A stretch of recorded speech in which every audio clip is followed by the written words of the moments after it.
Welcome. All right, welcome and good morning to our third and final day of CoMotion 2021. I'd like to give a huge thanks to Momi Love, Savannah College of Art and Design's student-led organization for hosting this exciting virtual event where they bring together a who's who of creatives in the motion design industry. My name is Christina Maloney, and I'm a professor of motion media at SCAD, hailing from the Atlanta campus. And I'm very honored to be in such great company this morning as we talk innovation within the remote experience. While the transition to working remotely may have been more familiar to motion designers than other industries, we have still had our share of problems along the way. Today, we will hear from a distinguished panel of industry professionals and discuss the benefits they've seen over the last year as the world has adapted, how they have persisted throughout this change, and how they have remained connected to friends, family, and designers in this virtual environment. So before we begin, I'd like to invite our panel to give us a brief introduction of themselves. Andrew, let's start with you. Hi, I'm Andrew Stubbs Johnston. Thanks for having me. I usually go by Stubbs. I'm a motion director at Gretel. We're a branding agency in Brooklyn, New York, and I'm happy to be here. Awesome. Nick, let's join you. Hey, good morning. My name is Nick Rivero, and I'm the co-founder and chief technologist of Meptic. And we are a studio that focuses on real-time workflows and extended reality and virtual production technologies. Adam? Hi, I'm Adam. I'm the creative director and partner at Block and Tackle. We're also in New York. We're a small design animation studio doing mostly broadcast graphics. Awesome. Jason? Hi, my name is Jason Whitmore, and I am an executive creative director at Laundry, which is a creative agency located in Los Angeles and San Francisco. Marty? Hey, my name is Marty Romances, and I'm a co-founder and creative director at Territory Studio, which is a studio started in London 10 years ago, and now expanded to the America with offices in LA and San Francisco as well. And we are also a creative shop, like most of you guys here. Thank you. Miles? I think creative shop is a better way to introduce Saisai Maimai as well. So my name is Miles Bryan. I've been here a few times under different studio names, so I've just decided to start my own with my partner Cynthia. So the Saisai and the Maimai is just a repeat of our first syllables. And we're a creative studio here in New York as well, focusing primarily on experiential and visual branding. Awesome. And Erin? Me? Oh. Yes, Erin, sorry. I'm Erin Sorofsky of Self-Titled Sorofsky. We are based in Chicago. We're a creative studio as well, doing everything from motion design to live action production and even some series and doc development. Awesome. Thank you all so much for being here. So let's begin with authenticity. How do we define authenticity right now in our remote disconnected society? Who would like to take that? It's a loaded question. Authenticity. I think it's personal, right? It's personal to who you're talking to and where you're from and what your background is. I think authentic people listen probably before they talk. So there's no surprise that all of us kind of took a beat, before we answered that question. Yeah. I think, go ahead, Nick.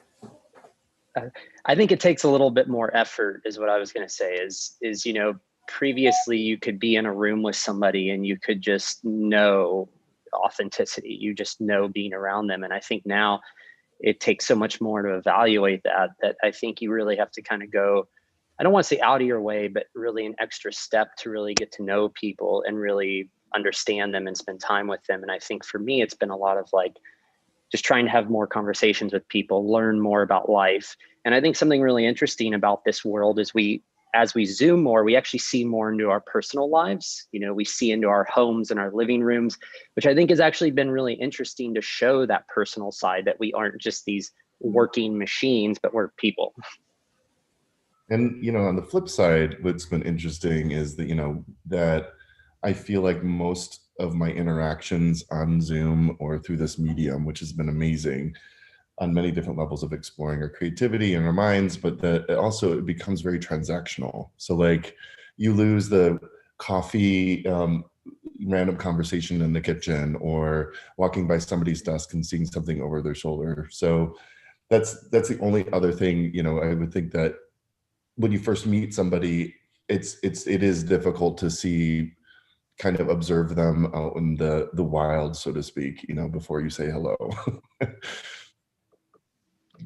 Yeah, I find that, it's also like when you do see people on Zoom too. I mean, everybody, there's this sort of idea and stereotype of, people on the internet, they're going to put their best face on, they're going to sort of anonymize themselves a little bit, or it gives them an opportunity to censor and edit themselves a little. And I think, especially in something like Zoom, where you have the mirror in front of you all the time and you can see yourself and you kind of have this distorted view of yourself, it kind of influences the way you act a little bit. And it's hard to be aware of that, and it's hard to breach that. And, I've been, taking on a lot of gigs over the pandemic, and I find myself meeting new people very frequently. And it's just like, you kind of get into the spiel, you like do this sort of pre-recorded introduction of yourself, and it's very impersonal at first. And then it took time, like through the pandemic, I think, to really kind of understand how to let my guard down and, sort of be a little bit more of my usual personable self, hopefully personable self with people, in this new fashion, and try to find time to do those coffee runs that Jason was talking about, where it's literally like keeping a Zoom room open and just inviting people in when they want to come, and having those coffee moments, and just, doing anything and everything to try to breach that digital barrier and show more of yourself. Yeah, it's interesting because it's sort of leveled the field in some ways. Like, you can be on a Zoom with a CEO or a CMO, and there's no more barrier. It's like you're free to talk with these people, and it's not like you're going to a fancy office, sitting down at a conference table, having to talk. It's like everyone is now on the same level, which I really like about it. True. And, the comfort of that as well. I mean, as I'm sitting here just analyzing the question and really thinking about it. I mean, we're all having to face ourselves and each other direct. There's no, looking away, you gotta focus, you gotta look in. So it's, there's no more barrier between you and the other person. You can't, so in another way, it's kind of vulnerable, and it does show your authentic self. And is it unscripted, not only on how we communicate, but also as all of us, like, that we're working and we have working on these creative shops that we describe, is also that you had to, we had to find other ways as well. So that makes it more authentic, because it's more of a reaction that comes from a survival instinct. It's like, okay, we maybe now need to pivot into other industries. But it's the same as in doing the work. If we end up doing the work that is scripted, the creativity will end up dying, right? So I think authenticity is everything, really is in everything that we do as creators, after all. So I feel like I was going to add, I mean, I agree with what everyone's saying. I was just going to say, I think for me, there's like a veneer of like professionalism or something, that we're still professionals, but I used to never go to work without a button-down shirt on, and now I'm in t-shirts all the time, and you see people's kids come in, and it feels less formal, I think, which is really nice. It's a more authentic way to present yourself. It's like we can be casual and have kids and have technical troubles, and still get the work done and be professionals, and function. So you don't need to have there was I feel like in previous time there was a sense of you've got to have the big beautiful office and the beautiful view, and the reception desk and conference room, and those things don't really seem like they matter as much. It's more about sort of making connections with people, and it'll be interesting to see how that sort of evolves once we move out of our houses and back into our spaces. How does that kind of what does that become? I know it's nice to see the human side, I think, and that's what we always sort of want to promote, is that we're professionals, but there's also just a human element. Like you said, we have families, we're at home, this is our element. That kind of leads me. So as you all sort of maybe begin to transition or kind of consider moving back forward, is there anything that will affect your workflow and pipeline that you've learned over the last year that you will take back with you if we do go back into sort of a physical space together? I mean, for me, I think that I remember when this all went down and we had our first Zoom call with our clients, and I was like, whoa, you can change the background. And we were all like laughing, like, wow, this is the coolest thing ever. And I think for me, my personal connection with my clients have been amazing because I get to see everybody's face. Before it was just a conference call and a couple voices and you never really knew. And then you meet them in person and somebody recognizes your name and you don't, it just, now I get to see and have a very human interaction with them no matter what. And everybody has to dress the way that they want, present wherever they want. And it's super cool. So I want to keep that aspect of, I guess, that connection and work for us. And this is kind of unrelated to studio workflow, but project workflow or being able to, jump on a call with a client. I love that connection. Yeah, I love the video calls. Yeah. At first I was like, oh my God, not this all the time, but it's been really great. Yeah. I mean, Yeah. clients who we worked with for 10 years, never saw them in person ever. And then you're seeing everyone's face and in their house and stuff. It's been awesome.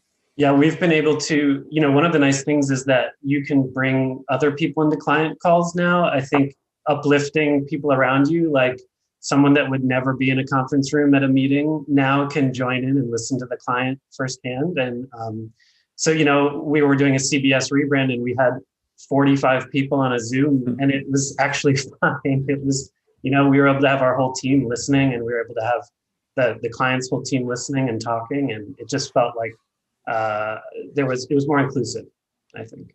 Yeah, it definitely opened so many doors. I mean, I it's hard to think about positives that came from the pandemic, but the leveling of the playing field that Jason was talking about, such like a huge thing. I mean, that was the foundation of Sci-Fi My, because my partner Cynthia, she's from China, and that opened the door for us to talk to people across international borders, and where a lot of our foundational clients came from. And we have such a great relationship with everybody. It just, we work now from our house. We maintain that as kind of the founding of our studio, and we get to, approach people on such a different level. I think it's, if there's one innovation that I think that's come from all this, it really is that the leveling field has sort of put everybody on this equal territory where it's the snottiest clients now just had to deal with it. The people before who never wanted to do this sort of thing or had to force a conference or show up are now doing it this way, and they suddenly realize it's not so bad. In fact, there's actually some positives. You can do some nice internet style workflows, and I don't know, it's actually worked out really well for us. From a business perspective, all of us were forced to, I don't know what everybody's setup actually is, but our setup is every artist controls a workstation in the studio via Teradici. So what happened is it just kind of changed staffing in a way, for the better. So now we have artists all over the world contributing on where usually it was development, we could bring somebody in on or motion tests, but then when it got to actually making the thing, you had to be in the studio because of the render farm, because of the this, because of the that, because of collaborating, sharing files on the server, all of that. And now we have people in Austria and Portugal and London, and they're just working all side by side. And that changes things forever. That changes everything forever. Big deal. I think, Erin, one of the things here is that we're learning that actually we're going to be asking people, there's people that are desperate to go back to the office. We work in the same way. Each one has a machine. The workstation is the secure server, and we have to, because there's confidentiality and everything. Fine, yeah. That opens up the doors of, well, you actually don't have to come at the office every day, or you don't have to come at all. There's people that are desperate to go back to the office. Yeah, well, that's personality, right? And there's other people that are very, very fine with it. But it's what you're saying. It opens up to a different way of working that is here to stay, and that opens up just it's what Adam was saying. There's there's a point where maybe there might not be the need for a front, sort of a client-facing office. I think there's still a need. Like there are two different kind of restaurants. The restaurant, you go there for the experience and everything you get with it, and the sweatshop that does Uber Eats only, right? So it's going to be a different business anyway. But the opportunity that these offered, it's something that just needed to be accelerated. It's been around for ages, and we never used it. Like, yeah, I'm sorry, just one last thing. Like, imagine you're a new mom or a new dad or taking care of your elderly parent, and they're in like Des Moines, Iowa, and you have to be there, right? Now you can still work at an elite design studio. Even if it's for like a year or 2 years, whatever the process is, you could still work for one of us, and we can work the transition to the studio way in the future or not ever. It really comes down to like the personality type of that person, from a communication standpoint, from a reliability standpoint, all of the soft skills that are like super necessary, but even more necessary in a remote environment. But like, it changes the paradigm. You don't have to be in New York, LA, San Francisco, Chicago, Austin, London to do this kind of work anymore.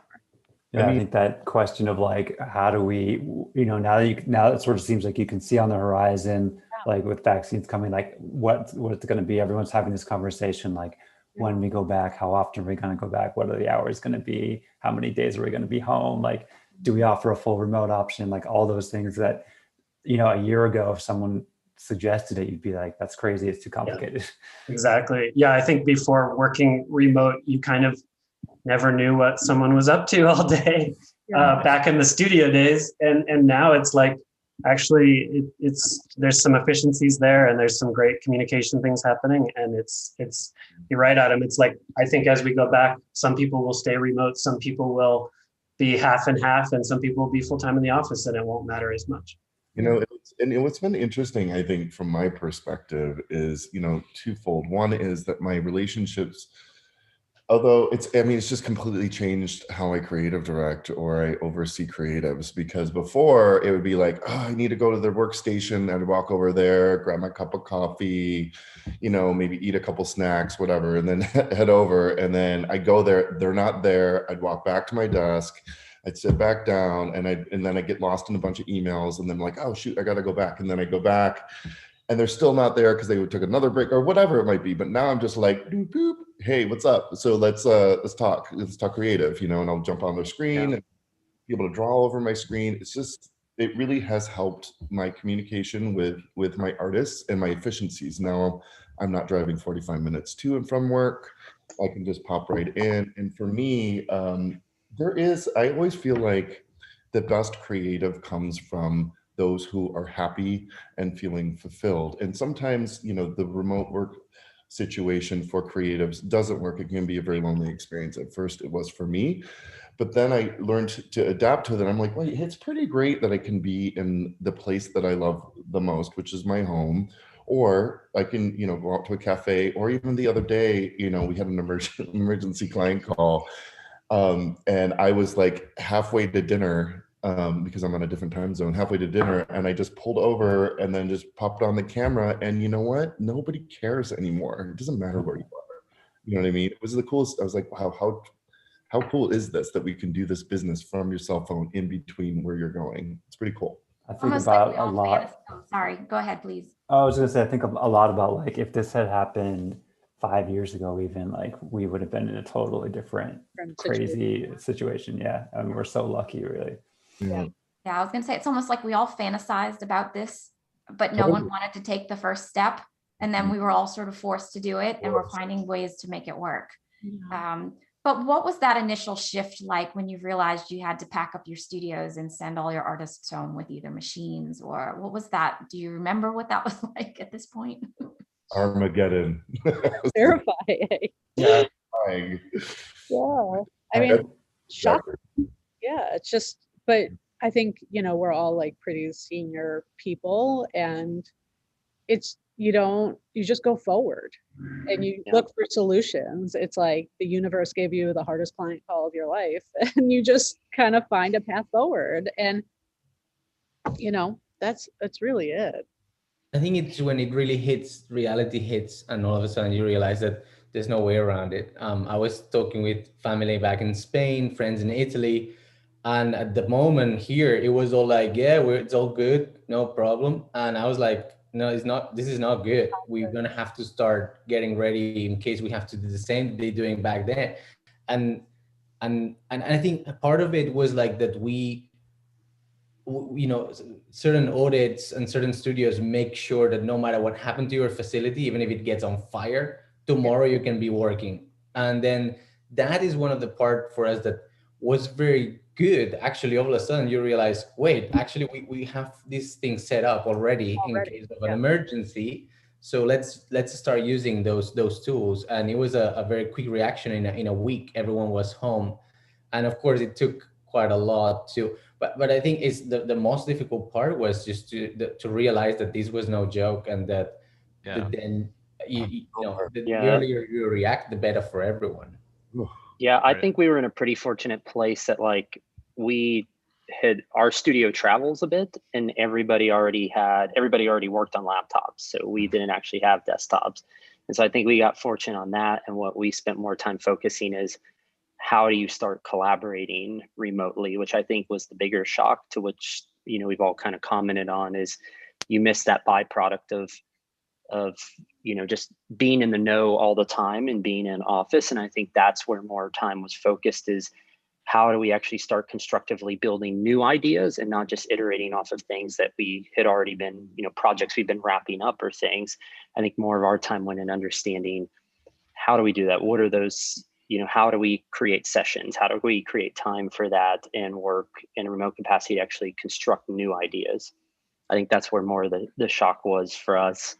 Yeah, Nick, I wish ours was that smooth. I think Friday the 13th, it was Armageddon. Like someone just said, it was like everyone grabbing their desktop computers and going home and setting them up on their dressers if they didn't have a desk, or their kitchen table. And, you know, we're all humans first. And of course, there was a lot of fear. And it was like, yeah, well, we want to get back to work, but I also want to make sure I can fill my fridge with food, because, you know, there's like lines around the block. So I think helping people through that fear and staying as a team, it was like the work was a nice getaway in a way from the reality outside.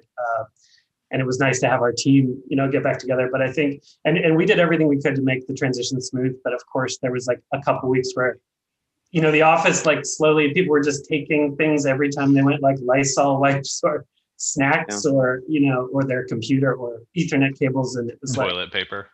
Yes, toilet paper, like scavenging missions. But yeah, but then, you know, we've had efficiencies in technology and everything since then. But that first day was quite scary, I think. Well, what's actually really interesting about what I, you know, I mean, just I love laundry so much, and PJ and Tony created such an incredible company, and you know, part of that, you know, we all sit around and we talk, and one of the things that, you know, at the studio, you know, we used to have like artist lunches, or people working through lunch, people would get food, and you know, through all that was like a very communal and thing that we used to do that got lost. And then until recently, probably maybe a few months ago, we all started, you know, chatting, and they kindly would, you know, through our studio manager, would send out like a DoorDash for everybody to order. And then we would all jump on Zoom and have our DoorDash and like say, hey, what'd you get? You know, and then we would all kind of have lunch like this together. I mean, seeing everything from food on people's faces and all that stuff. It was fun. But it was, you know, it was a nice way to try and bring everybody together and kind of reestablish some of that. Because like when you're at home, you just work and work and work and work and work. And all of a sudden you're like, wait, it's 8, 9, 10 o'clock, and burnout is real. And some of, you know, if you look at it from the staff perspective, or even like a young person that are just, they don't have that culture at all. And they really need us to help them. So it really helps to kind of unify and bring everybody together. Especially since I know we have a lot of students watching this, that I know is a bit of a concern, is how am I going to become part of the culture of the community if we're in a remote environment? Do you have any advice on that, or have you experienced that yet, bringing in some newer artists? Yeah, well, for me, to them, I will say, sorry, I think it's up to us, right, to create that culture. Is the same as when you're creating that second family at the office. We always put culture first, and even after the second week of us doing that, we started, we had so many initiatives. We have picture of the day and every pic on Slack, and everyone has a post like your last movie, or, you know, it's whatever it is. It's picture of the day, is town halls on Mondays and Fridays, is like lunch and learns on Wednesdays, is stretching sessions and meditation on Thursdays, and then is happy hour on Fridays. So if you look at it, it's actually almost an entire day spread through the week that is dedicated to just put the band together and feel part of something. It's up to us to create those environments where they actually feel they're part of a team and that second family, where they're going to spend so much time and bonding with their colleagues, and, you know, having that camaraderie aspect that comes with the studio, but without the physical space is so difficult that it's for us to implement. And then I will imagine that having things like all of the Slack or Miro boards where you can see everyone live on a whiteboard sketching and doing this also helps them feeling part, that they are not siloed on a workstation home. So to do it, I think. Yeah, awesome. Yeah, I think I was just going to say, from like a project standpoint, like just making sure, like Jason was talking before, like that feeling of being able to walk in behind somebody and like look at their computer with them and or jump on a project really quickly. It's definitely harder. So you have to make more of an effort to, like, you know, we use Slack and Zoom and stuff, and it's sometimes you start typing in notes in Slack and you're typing, and you're like, oh, I should just get on Zoom, you know, like, so just like switch to Zoom, talking to people. I think it really helps. Then you can have the little side conversations if you want to. It's the, you know, so I think making an effort to connect as much as possible in as many ways as possible, I think is, you know, that's the thing. My team was getting so annoyed with me because I would be like, boop, boop. And they're like, oh, really, the camera? I'm like, no, I use my hands. I need to like draw on the screen. And, you know, I can't sit there and type it all because, you know, and, you know, it's interesting just from an executive standpoint, really putting and you have, like, I think it's our responsibility to make an effort to be very conscious of the people that are in the studio, new and or otherwise, that are creative, and checking in on their mental health. I did that many times, and I would discover that people were struggling and having a really difficult time, and just going through all the, especially during the pandemic. And I think that we've all sort of rounded, but there was a moment where everything was so up in the air, and we didn't understand what was happening in mental health. And I was having issues, you know, it was just like, God, I'm so depressed and I don't know if I can create and what's going to happen. And but little did I know, everybody was going through that. It wasn't just on my level, it was on every level. And so I would check in and make sure that, especially like interns, you know, we had some amazing SCAD interns last year who were awesome, but they came in during the pandemic. So I was like, oh, okay, welcome guys. And would just always try to, you know, check in and ensure their success. It's super important.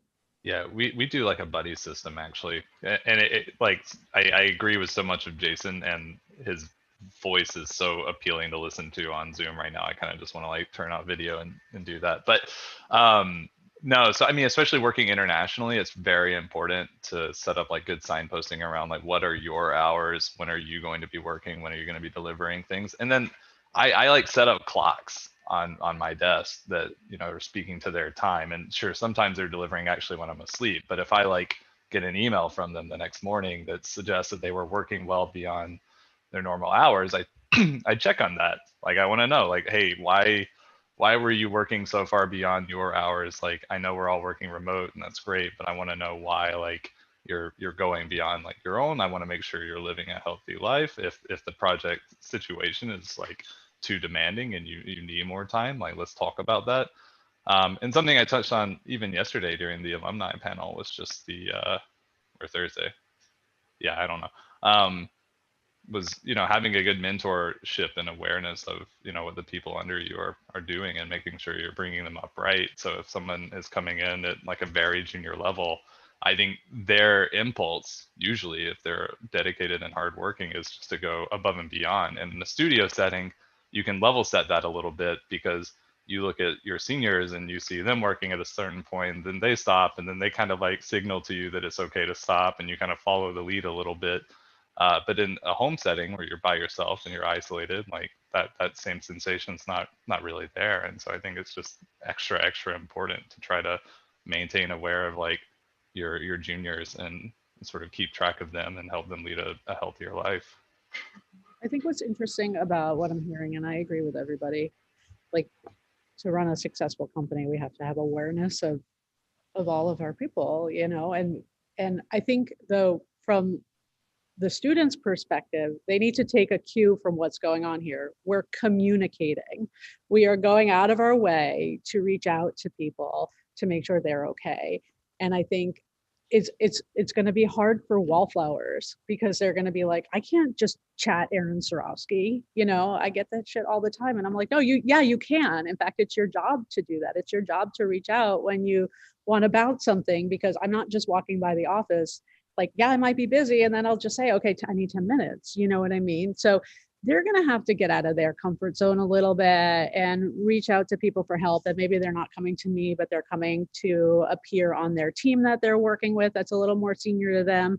But they are definitely going to have to put in some effort, some real effort that puts them out of their comfort zone, probably. Yeah, Aaron, that's such a good point. I think like it's all about them making the effort, and it's about us in the higher positions making that effort as well. Like don't just have your morning meeting and then go off and just do your thing. Like it's about those morning, you know, group meetings, and then it's about checking in with each person, just like Jason saying, like mental health check, even just like chatting a little bit about the job, but also saying like, how are you doing? Were you able to get, you know, food delivered, or do you need anything? But yeah, that effort is so important. It's important for everyone to make that effort. And you know, just don't be scared to reach out to anyone on Slack or Zoom or whatever you need. I think we try to keep a real open you know, line of communication. For sure. And like in regards to work, that's like some of the emotional stuff. But like in regards to work, like in the office, if I'm walking around and I see the same thing on somebody's monitor for 2 hours, I know they need a little kind of inspo, a little chitty chat, you know, and I can make that happen very fluidly, or I can say to one of my guys, hey, go, but usually they notice before I even have to say anything. We cannot do that in a remote. We don't have everybody's monitors up, at least not yet, watching what they're doing, you know what I mean? Like, so they have, when they're getting into a place, one, that's okay. That happens to everybody. 2, reach out for inspiration. 3, make sure your producers and your teammates know that you're stuck and that you're not going to have what you thought you were going to have at 4 o'clock, because at 4 o'clock, somebody's waiting on that. So that's a very, very, very big thing. Like I can't emphasize, like over communication is better than under communication. One of the things that I feel bad for the people that are coming in and they're new is that as even if you're an artist and you want to maybe one day become that one-man band, glorified artist, freelance around the world, that's fine. But the thing is that once you were at the office, you were gonna learn, you were gonna hear that thing from the producer, you were gonna hear that thing from the coordinator, and also from the artist. But wait, finance is saying something that you never heard of, and automatically that sponge effect, you know, will make you understand how even if you want to be a one-man business, you will need all of this skill set. And I think that's one of the things that I feel is very, very difficult to bring to the table now that it's all virtual. Because yes, you can connect with your artist and your producer, but you will never hear from certain point. And that, I don't know what's the best way, but it is a reality. It's one of the things that we are missing the most, that people are not hearing everything because we're all in an open space other than a couple of rooms that need to be private. And this is going to be a difficult part to see what happens next. Well, and that's why, like right at the end of the day, that is exactly why, because that means company culture, that means mentorship, that means all of that, understanding a bigger context of your role in this ecosystem. That is why there will always be a studio, whatever it looks like, whether it's fancy or not fancy or schmancy or whatever, or whether you're there some days or not days, there will always be a place where we need to come together. Because, you know, another thing that's missing is everybody's on their jobs. They might be on one job or two jobs, but there's like 15 jobs going on. So they're not seeing like Jake over there working on something cool and walking over going, how did you do that? Right? And being inspired by the other work happening around them. Yeah, they can pop in and out of Slack channels and all that. And we've done like, on our traffic meeting, like showing all the new work where we look at it, like this is all the things that delivered this week. That's why we're so tired. Those little moments of like, wait, but that little thing there, how did you do that? That's what's not being transmitted to all, to everybody, senior, junior, all of that, when you're not on that job. It's the transparency they should ask as well, because one day a junior artist was just starting and he came in and asked like, hey, just probably I shouldn't be asking this, but when you're quoting these and when you're doing these with the coordinator and then and it's like, yeah, here's how it is. Like ask as much as you want to learn, because like your business should be a business is not, I mean, it's a group of people creating, what they like for other people. It's like, yeah, there's an aspect of business, but the transparency on how that kind of a business work, it's how it should be. It should be transparent to everyone, because we are all in. And that's why we all in to the same thing. We're not going to be looking exactly if you did the 8 hours or if you did 4 and 4, and if you woke up in the middle of the night and wanted to do a different shift. Like, we are all in for a greater, for a greater future, for more projects, for more fun. If these artists, producers, or these juniors, interns want to ask because they're curious about how this business work, they should ask, and we should do our best to communicate with them how the intricacies of the machinery work sometimes. Yeah, absolutely. And the thing is that what's like super, and this goes out to all the graduating SCAD students, like, what's up, guys? And don't be scared, it's all going to be good. But it's just like, when I always think about I try to reset my mindset from being in a real space into a virtual space. So what did I do when I first got into the industry 22 years ago? I would like walk up the stairs, I'd knock on somebody's office, I would have a conversation. It's the same thing. You jump into a Slack channel, you say, hey, what's up? Can we video? Ask your questions. It's just, and in many ways, I think it's easier for me to be able to approach somebody that might be at a certain level, or just whatever, be able to just approach another human being with authenticity, to type back to your first question of like, in a very authentic way and vulnerable way, to say like, hey, what's up? But you got to make the effort, just like you do in the real world. There's no difference other than we're sitting behind a screen and you don't feel the energy, but you got to create that studio in the other world, right? Yeah. So it's going to work out. You're going to be fine. We'll take care of you. I agree with that. It's so funny how hard it is for people to be intimidating on Zoom. This doesn't apply to me. I'm the least intimidating person on the planet. But I've been meeting with just like heads of companies or like executive clients and things like that. And it's just, the moment somebody tries to come in, they're all really firm on their Zoom or something. It's like their dog starts barking or their kid starts crying. And then all of a sudden that human wall is immediately like shattered. This whole persona that people put on at work is back to like the authenticity question. It's like the people who put on that persona and that wall at work are struggling to do so now. And I think some of those people probably do miss the office lifestyle. But coming into the workplace, it's like, we're a bunch of talking heads now, and it's so hard to tell like even who the boss versus anyone else is. And I think that's good. You should still show respect to your seniors and things like that. But it's good that the the playing field has been leveled in a way that people can come in at any level and still, feel heard just as well as anyone else. Do you find that you've all had to create certain routines though for yourselves to create a sense of productivity? Like, I'm going to the office, even if it means I'm just going into the next room and setting up for the day? Absolutely. Here's the thing with working from home that I think is super important to highlight.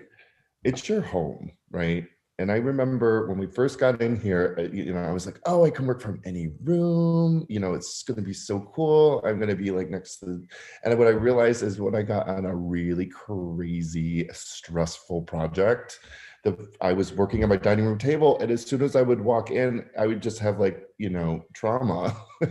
And so it was so important for me to separate, go into another room, make that the harbor of stress. That is my stress corner and nook. I'm not going to let that leak into the rest of my home. And it's just a psychological thing to be able to kind of go there and sit down and be like, okay, this is my day. Yeah. Yeah, I think that goes with the meeting of we're doing two formal group meetings per job per day. And if I'm on 4 or 5 jobs, my day is pretty much just check-ins for those meetings. But it is about finding that space and that time within your own, apartment. And I do feel for people that are in a studio apartment in New York that have nowhere else to be. And so we've tried to accommodate those people in other ways by, if they need to go to the office, they can go to the office, or if they need anything, we'll help them. But, it is important to define your space as much as you can, and make sure that you have another space you can go to when you're not working.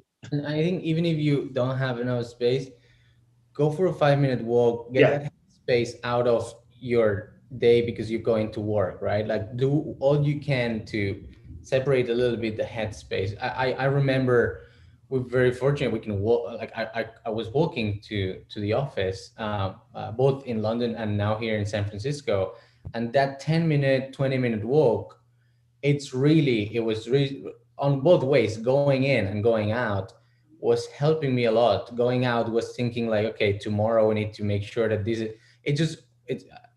it was almost like meditation, right? Like that walk was allowing me to, and then I arrived home already sort of a semi-detached from what happened at the office. And I think it's very important, otherwise everything starts blurring out. If you want to get out, do like a couple of blocks, or get a dog and walk the dog, and whatever helps to separate the headspace between home and work, I would say it's good to do it. It's a good practice. Yeah, I miss my commute. I mean, I know some people have really hard commutes, but like that transition from one ecosystem to another was very important to me. And I developed some like really healthy habits, like listening to books and, and all of a sudden, like that was even though I travel a lot and do all the things, I'm such a creature of habit. And I think we all are.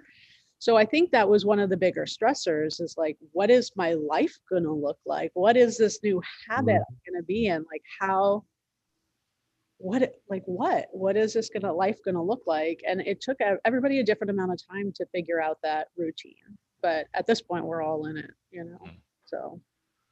And sorry, I was going to say, what was amazing is that I just moved to Austin, Texas, right? And I'm committing to this. I'm going to be like Laundry Austin, and what's amazing is that even after COVID lifts, I'm still going to be here, and there will still be a studio, and I still will fly in, to have my energy in the studio, but I still will be checking in with all of the artists the same way, because I think that for me, productively, that's going to be amazing. And even though there is a time shift, I've worked with, and some of us were talking it before, people globally, and the things that clients used to be scared of, that you would have global talent.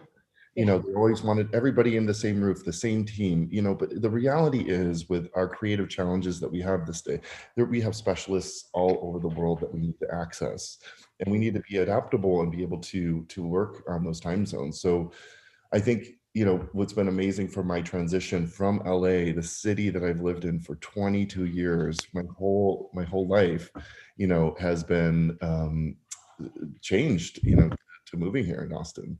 Yeah, I was trying to trick my brain into a commute of like, I would go outside my apartment, get on a city bike, go for a 20-minute ride, and then come back and try to like see if that would trick me into actually like getting into that brain space. Because I just can't walk from bed to the desk. It's like, that's just torture for yourself. So figuring out ways to like trick yourself into that, I just have to have that separation somehow.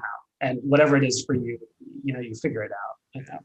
Yeah, for me, it's these stairs that we have now. They're they're like just a tragedy waiting to happen. So I really make sure I commit my headspace to walking down those stairs safely, and then I'm in my office space and it's good. I mean, we're in New York, Andrew. I don't know how you can talk about the commute. Like, I hated the MTA. Oh yeah, I Staying hate home all the MTA time. too. Like, Yeah, but I got so into city biking to work that like I still yeah. wanted that. I still wanted to do that. How many stairs do you have, Miles? Like 3 or 4? Or is it? You No, I'm mean just like steps or no? Yeah, how many? Dude, it's at least 10. Come on. Yeah, dangerous. Yeah. No, I'm all about being home. It didn't take me any time to adjust to this. So I just kind of, I think we probably have time for maybe one last question, and I'll start with Nick, because I know that your studio sort of really focuses on like the physical space. Have you seen a lot of shift in the way that your clients have reached out to you, or new types of events or something that you're trying to resolve over this last year? Absolutely. I mean, the industry we come from is based around live events. So our entire industry was demolished in this. So everybody has had not just to pivot, but to reinvent themselves, reinvent their work, reinvent their clients, reinvent what they're selling. It's been an entirely ground up reevaluation. So yes, we use the same tools. Yes, we use the same pipelines, but yes, we apply them to completely new and dynamic different things. And that has been our entire year of reinventing everything we do and taking our work 180 degrees from what it used to be. Has been this entire learning lesson of the past year is how can you use the things you used to know in completely new and dynamic different ways that you never thought was possible? How can you apply workflows that did one thing now do something completely different? And that's had to be something that we train not only a lot of our internal team, but contractors and people externally as well have had to learn how do you adapt to new paradigms, new workflows, and then compounded by everything we've been talking about. How do you do that remotely? How do you collaborate remotely? How do you collaborate same kind of deals across the world on things that are happening at even faster timelines? I would argue has been a big piece of the past year is compressing timelines, people wanting things much quicker, things of that nature. So, yeah. Have you all found different ways to reevaluate how you're moving forward specifically? Well, I think at least with the film industry, that sector, there's been so much for a year that has put on hold, and many projects and many different things that were live. But at the same time, you discover virtual production, you discover other ways that that your capabilities can get to help that same client or that same industry. And that what you'll learn with that is not only new tools that allow you to grow and to have like more capabilities that can be spread off onto these other industries that you already in touch with, and you're starting to realize how yes, there's a live action aspect that went away, but there's something else that came in place for that, right? There's always like a trade, I think, on in these situations, and the best thing is just to look at the positives again, and see how you can have like those negatives converted into positives, and how you can capitalize on them, whatever is with talent, capabilities, opportunities, new verticals. It's survival mode is what we were saying before. Yeah, it was funny. This is just a dumb anecdote, but right when quarantine started, like working on campaigns where you have out of home like bus stops and billboards, and you're like, oh, this feels incredibly moot right now that I'm making an ad for like a subway, like a sign on the subway. It's like, how do we adapt this? Like, it doesn't quite feel appropriate at that point. So, adjusting even the sort of elements that you're showing for what you might do creatively, like in a campaign, I think was also a pivot point, not just the technology, but how else do you get in front of people's faces when they're not commuting anymore, when they're not, out and about as much as they used to be. The very last thing that I was working on before all this started was supposed to have me like overseas at this point, really, I mean, for install, and it's like they completely shifted our attention to having to find an overseas partner, that could understand our stack development and actually implement like the technology that we were building for this, and execute on that and be our hands. And like, I mean, it was such a mess to find, people that not only had and there's plenty of people with expertise, but to find the right fit, a company that could like take on somebody else's work and install it with the right intent and execution that we were, going for, and maintain like a relationship that we had established with the client for months and months already. And they were a difficult client. So like bringing another entity into that fold was already going to be a big enough mess to begin with. But I mean, I think the communication system opened up so much, and the ability just to sort of bring people under like your own umbrella and not represent them even as like a separate entity, but just be like, hey, these are people that we're working with. They're an extension of our team now, and like we've developed a really great relationship with them, and we were able to run a few successful installs over a few different countries doing that, and that was largely because of these tools like Zoom. Like the same way that this conference, really, I mean, if anything, CoMotion is the most innovative thing I've probably seen over the pandemic, doing things this way. Like we had the ability to do that. We had the ability to share files and actually, build a physical and digital installation. Yes, actually, on that note, congratulations, CoMotion. You guys rocked this conference. I mean, wow. Good job, guys. And I know we don't see what it looks like on that outer face, but I didn't even know something like that was even a possibility. So yeah, the innovation is happening definitely right on the other side of this wall. Oh, it shows everything. I mean, it's just so cool. Even seeing how people handle like season finales, shooting during COVID. I actually thought the VMAs during COVID was the coolest, most interesting VMAs, because they were live performing in a set, which made more sense, and it was so cool how they innovated with the camera moves and everything else. It was awesome. Yeah. So as right before we wrap up for a few audience questions, do you all have any outlook on the next 6 months, year? Are you just sort of waiting out and seeing? Are you ready to transition back into your spaces, or have you? I think from our end, we're trying to look at the future in a very exciting manner. I think what this season has done is it has spurred so much innovation. And I wrote an article about a year ago saying this, that I think we're going to go into a creative renaissance in some ways of what we've learned and the new skills. I don't think we'll see a year of innovation like this potentially in our lifetimes again, of how much entire industry sectors have innovated. And I think what's going to be exciting is taking these things we've learned and actually now reapplying them to the world we used to live in. And I think that's going to spur a lot of new creativity, a lot of new technical innovation, a lot of new forward-moving things that we have never seen before. And I think we've seen so much growth, just like we were all talking about being on a virtual panel, how much that wasn't a thing 12 months ago is now only going to push us forward. Experiences like what you're talking about on the VMAs are only going to be more normalized, and these new types of technologies are only going to push us further and further forward.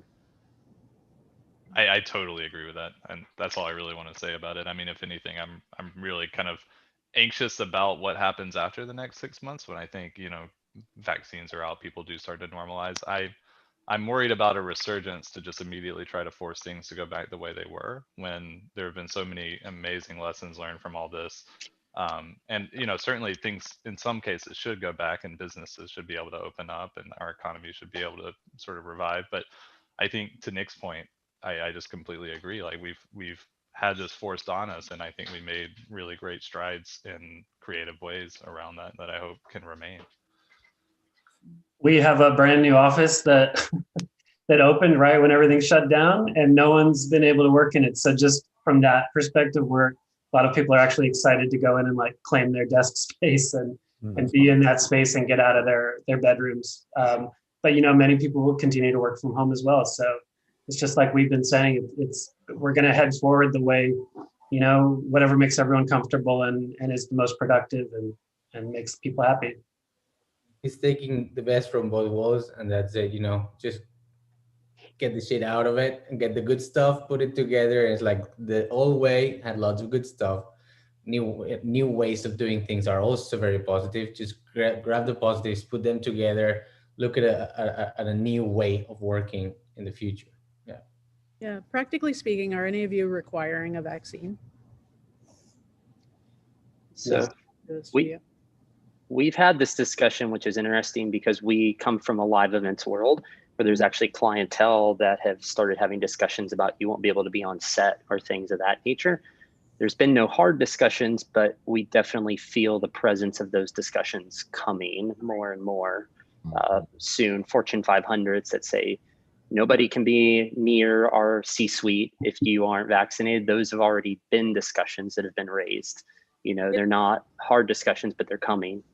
Yeah, there's lawyers are working on the semantics here, but we've all proven that we can work remotely. So if you don't want to be vaccinated, you can stay remote. It's kind of, hopefully the thinking across the board, but it's also a challenging topic. I would say for all of your students watching, the reason I'm mentioning this is likely they're going to be asked.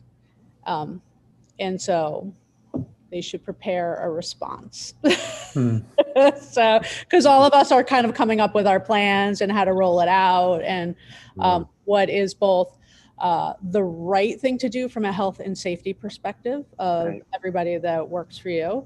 Also a legal perspective, not just the person that's unvaccinated, but other people, and what your liability is. If you are unvaccinated in the work, it means that when you get sick, because you probably will, that the company is going to be liable for workman's comp. And I don't think any companies are going to want to take on that risk, right? And so they're going to have to know that that's coming, and that is something they should be aware of. And that's why I bring it up. So, and I can tell you from that, again, I said we've been on set a lot. Yeah. I have probably had over 50 plus COVID tests this year alone. So I have to be in a lot of scenarios where we're still on set on places. And so to that point of the future workforces, these are real discussions that don't just impact the studios you work at, but they're impacted by the clients those studios and we all also work with. You know, we don't have say in that. If we want to be on the project, you have to get nasal swab 50 times. You know, it's part of having work and being fortunate to be working right now. Yeah, this is really going to develop over the next 6 months, and it's good to see people taking it head on, but I really think it's gonna be something that we just watch and see how it goes. Right now, we're not telling anyone that they have to do anything. I think that, but it's just going to be determining, who comes into the office, who doesn't want to do that, and we just go forward that way. Yeah, there's going to be, I think, a lot of personal ownership over. Like obviously, as a human, I would never tell anybody what to do with their body and with their health, right? Like I would never tell somebody who doesn't want to or believe in it or has underlying health conditions and not want to disclose that, like, right? Like that is for them. Also, they might live with somebody that's unvaccinated. So maybe they don't want to come in on behalf of that person, but they're going to have to decide for themselves. Until it's available for everyone, right? Like we're all about inclusivity, and I think like until it's available for everyone easily, it's very hard to say anything right now.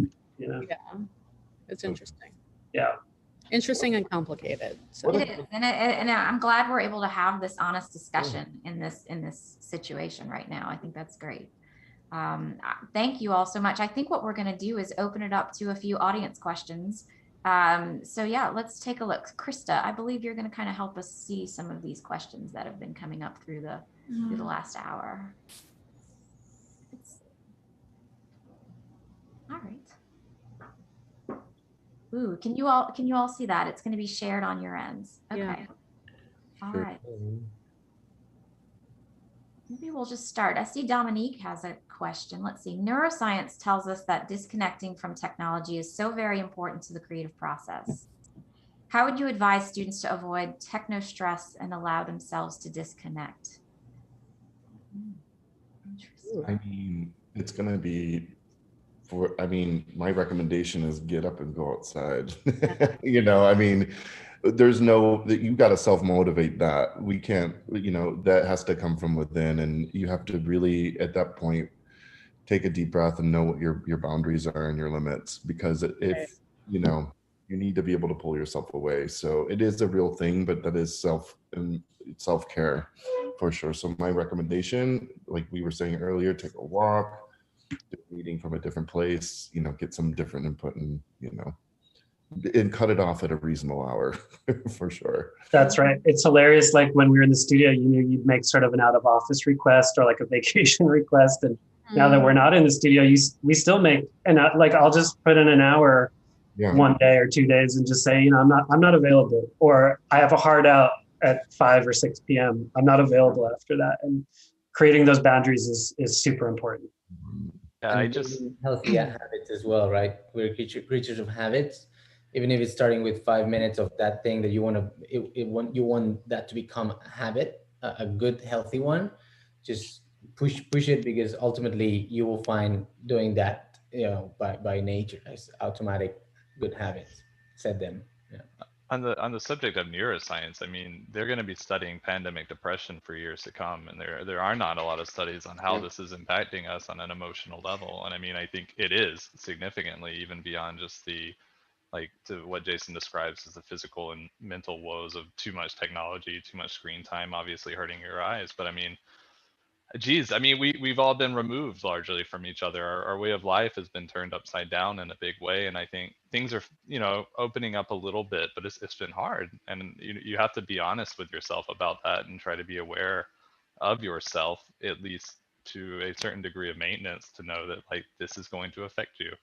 It affects everybody a little bit differently, some people harder than others, but it needs to be something that you, especially in this time of isolation, try to maintain a degree of awareness of and seek out help, or partnership, or some kind of way to share this moment as you go through it.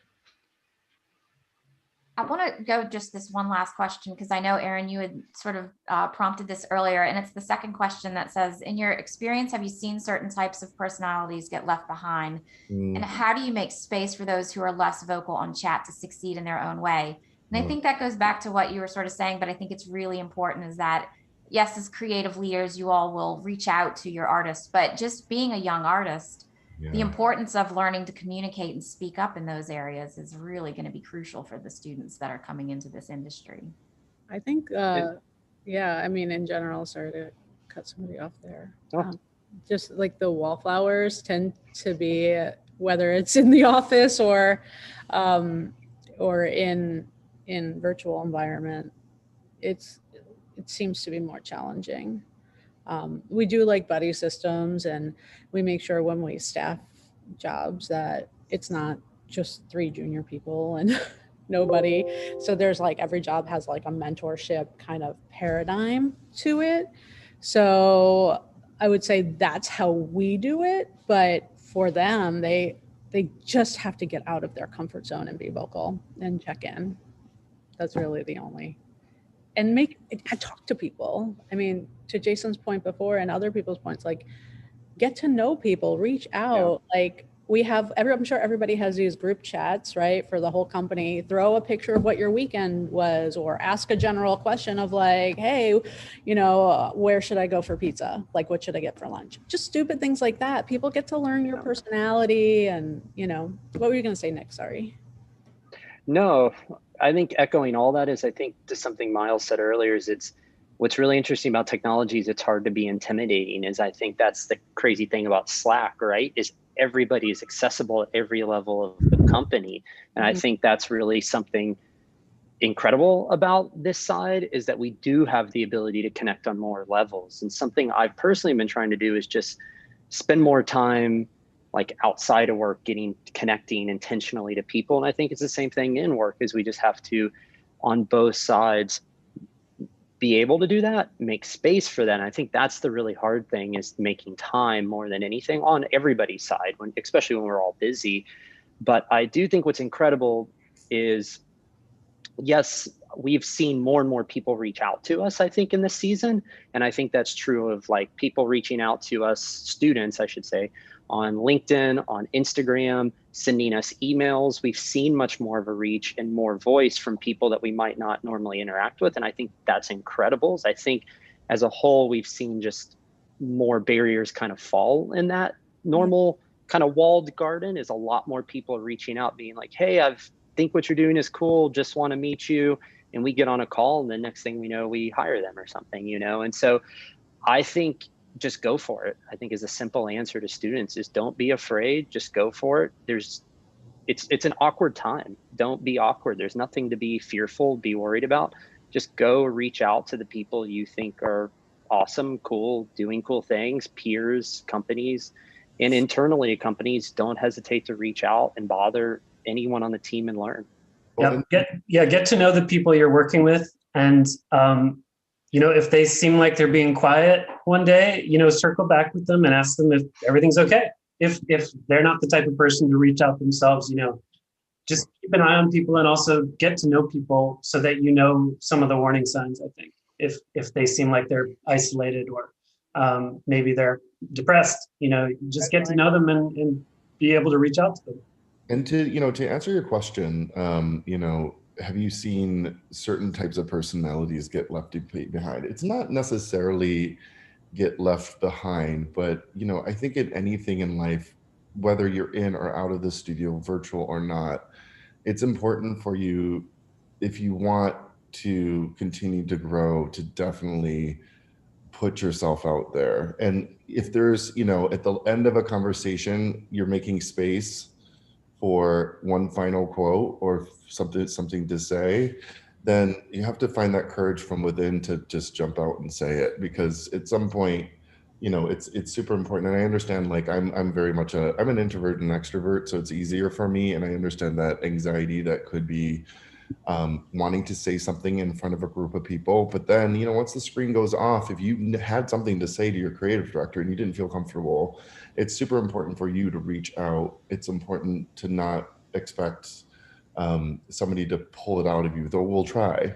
We'll absolutely try. But it's so important for you to stand out, and not let yourself be left behind. I guess it's not really even left behind, but if you want to participate more, then participate more. It's super important, Adam, would you like to leave us with any parting words, as final words? Yeah, I just wanted to actually add that, like, I actually feel both of these questions apply to like life in general, and it's not really necessarily like, it's different how we handle things now, like being remote, but you have the same problems when you're in person as people who don't speak up or don't want to speak up or don't feel comfortable speaking up.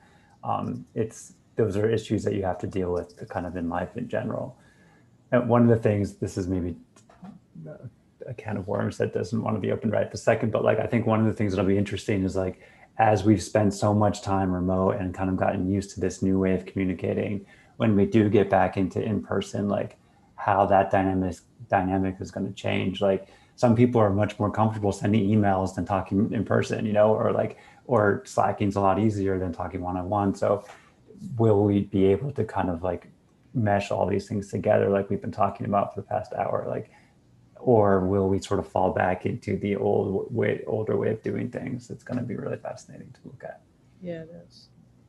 Excellent. Well, I cannot thank you all enough for providing us with such great conversation this morning and unique insights, and to Momi Love for also providing all of us with this innovative platform to reach out to so many people. I would just wish everybody out there best of luck with your portfolio reviews this afternoon. I know there's probably a lot of insights you can take away just after listening to everyone probably a lot for the last hour. So thank you so much. And definitely tune around this afternoon. We've got our keynote from Panimation at 3:30 p.m. Eastern. So thank you all so much. Stay healthy, stay safe, and peace. Christina, thank you for the great questions. I thought we were just going to be talking about Slack and Zoom. So yeah, this was much better. Well, it's easy when you've got great company to just kind of bounce around and listen to. So thank you. Thank you. It was great to talk to you all and hear points. Awesome. Yeah, nice meeting all of you. Seriously. Nice to see all the faces.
Just thought she was crazy. Glad to see the mountains.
You. Oh. Uh-oh. Really? Uh-oh. Okay. Okay. Is it working now? Can people hear us? Okay. Oh, great. perfect. So let's do it. Wait, should we Let's do it start again. over? Okay, That was yeah, good. they're That saying was it's like working out. Okay, great. That was like a rehearsal. Perfect. Yeah, great. Okay. Do we need to introduce ourselves again, maybe? Yeah, let's do it. Yeah, let's do it. They're saying there's some echo. Okay, guys, this is the joy of live streaming. We're figuring out as we go. So let us know if the echo is still going on, or I don't know. Okay, I'm B. Grandinetti. I'm Lynn Fritz. And I'm Hedvig Ahlberg. And we're the 3 co-founders of Panimation. And today we're gonna talk to you a bit about our personal career journeys and what sparked us to start Panimation and why, basically. Do we sound all right now? Yeah, it seems they're saying you're all good. So I think we're good to proceed. Perfect. Proceed. So I guess, yeah, without further ado, let's get into it. Let's do it. Also, by the way, thank you all so much for being here, like during your weekend. I know it's been like a full packed 2 days for you guys. And yeah, just thank you for being here on a Saturday with so many calls and all of us getting a lot of Zoom fatigue as well. So yeah, Yeah, thank you. I was It's a gonna big say, honor. yeah, you're probably Yes. tired of looking at your screens now, but hopefully you can stand at least another half an hour, 45 minutes with our pretty faces. You're actually not, you're not going to be looking at our faces though, so. True. Listen to our Right, pretty voices. yeah. Mm. Okay, I think that should be it. Or is it the slide before? Yeah, small drops, big waves. This is the name of our talk. Yeah. Mm-hmm. Great. Should we get right into it? Are we? Yeah. Yep. Let's do it. Great. Cool. So yeah, as we said, we're here today to talk a bit about Panimation and how Panimation started, what it is for you who doesn't know what Panimation is. But we thought that we would start by just sharing our personal journeys. Yep. Let's do it. So we all just wanted to like take this opportunity to mention that everyone's journey is different because we are all different, and that your career will probably never be a straight line, and that it might take years before you find the right path for you. And the three of us are a really good example of that because we studied the same program at the same school, but we ended up in completely different scenarios. So we are briefly, like Hedvig said, going to tell you about our personal journeys before moving on to Panimation. So I'm going to start. I am originally from like this small town in the north of Sweden, but I'm going to jump ahead a little bit and start my journey at Hyper Island in Karlskrona, which is it's a small city in the south of Sweden. And I started by studying motion graphics, and I literally at the time had no idea what motion graphics was. But I really enjoyed the excitement of, trying something new and completely different. I managed to get an internship at a small studio in Amsterdam, and it was a studio run by two dudes, and they also had two dudes there already, so it was me with four dudes. And I still pretty much felt like I had no idea what I was doing, but it was fun and exciting and fun to move to Amsterdam. And after Amsterdam, I overall just felt a bit lost. I didn't have much of an education, as Hyper back then was only 1 year. But luckily, I got recommended for a position in Stockholm, kind of like as an in-house creative person, or like creative motion person. And that pretty much meant that I got to animate some fun and exciting PowerPoints. And I worked really, really hard at this company to prove myself. And I worked even harder at night just to like develop my skills further. And this led to me getting contacted by Cub Studio in London for a junior motion graphics position. And I obviously said yes in 2 seconds and moved over a month later. And I ended up staying at Cub for about 1.5 years, which is obviously not that long. And I did feel like I learned a lot there. And it was a great experience and opportunity for me. But I also kind of felt like I wanted to take my career in a different direction. But at the time, I didn't really know which direction I wanted to go in necessarily. But I felt like I needed a change. So I decided to give freelance a go. And I ended up freelancing for about 2 months before I got offered an internship at Buck in Sydney. And I can talk about this Buck experience forever, but we do not have the time, so I'm gonna make it brief. So I'm just gonna say that it was absolutely incredible. They opened my eyes to illustration and to design in a new way. They also pushed me in a great direction, and they just overall really valued me. And I ended up getting hired, which was amazing, but I had to make an extremely tough decision and say no, because my partner didn't love Australia, and he's a proper London boy. So we decided to move back to London again. And back in London, I once again felt a bit lost. And I didn't really have any work coming in because I just started freelancing. So I started to focus a bit more on my personal illustration work, which eventually led me to getting represented by my lovely two agents, Poco and Agent Pekka. And yeah, that's where I am today. Yeah. Hedvig. That is me. I am also Swedish. I also started sort of my, I guess, career or sort of figuring out what I wanted to do at Hyper Island, but in Stockholm. So for those of you that don't know, I guess, about Hyper Island, it's like, how would you describe Hyper Island? It's like a school for creativity and teamwork, and they like to call themselves the digital Harvard, but that's like a very pretentious way of putting it. But it's a school with a different methodology. Maybe it's a very special. Yeah. It's a bit like a cult, I would say. A cult is a good depiction. Yeah. Yeah. But I was the same. I had taken a couple of courses at uni, like not a proper education or anything, but I had jumped on a couple of courses that was like in film and media, and I just knew that I wanted to work with moving image somehow, but I didn't know anything about animation, and I basically just applied on a whim. I did a really shitty application film that, I mean, I have no idea how I got in, but somehow I got in and was introduced to motion graphics and animation.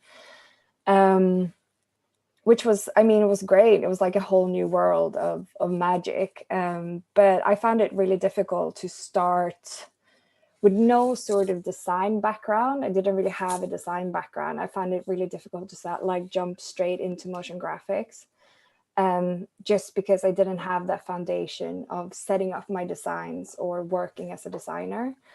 But yeah, I worked really hard. I tried my best. I stayed late, worked hard, and managed to get an internship in London at an animation studio called Jelly, where I worked as a junior motion designer. Yeah, mostly doing sort of After Effects, motion graphics, but dabbling in some other, just trying out different things.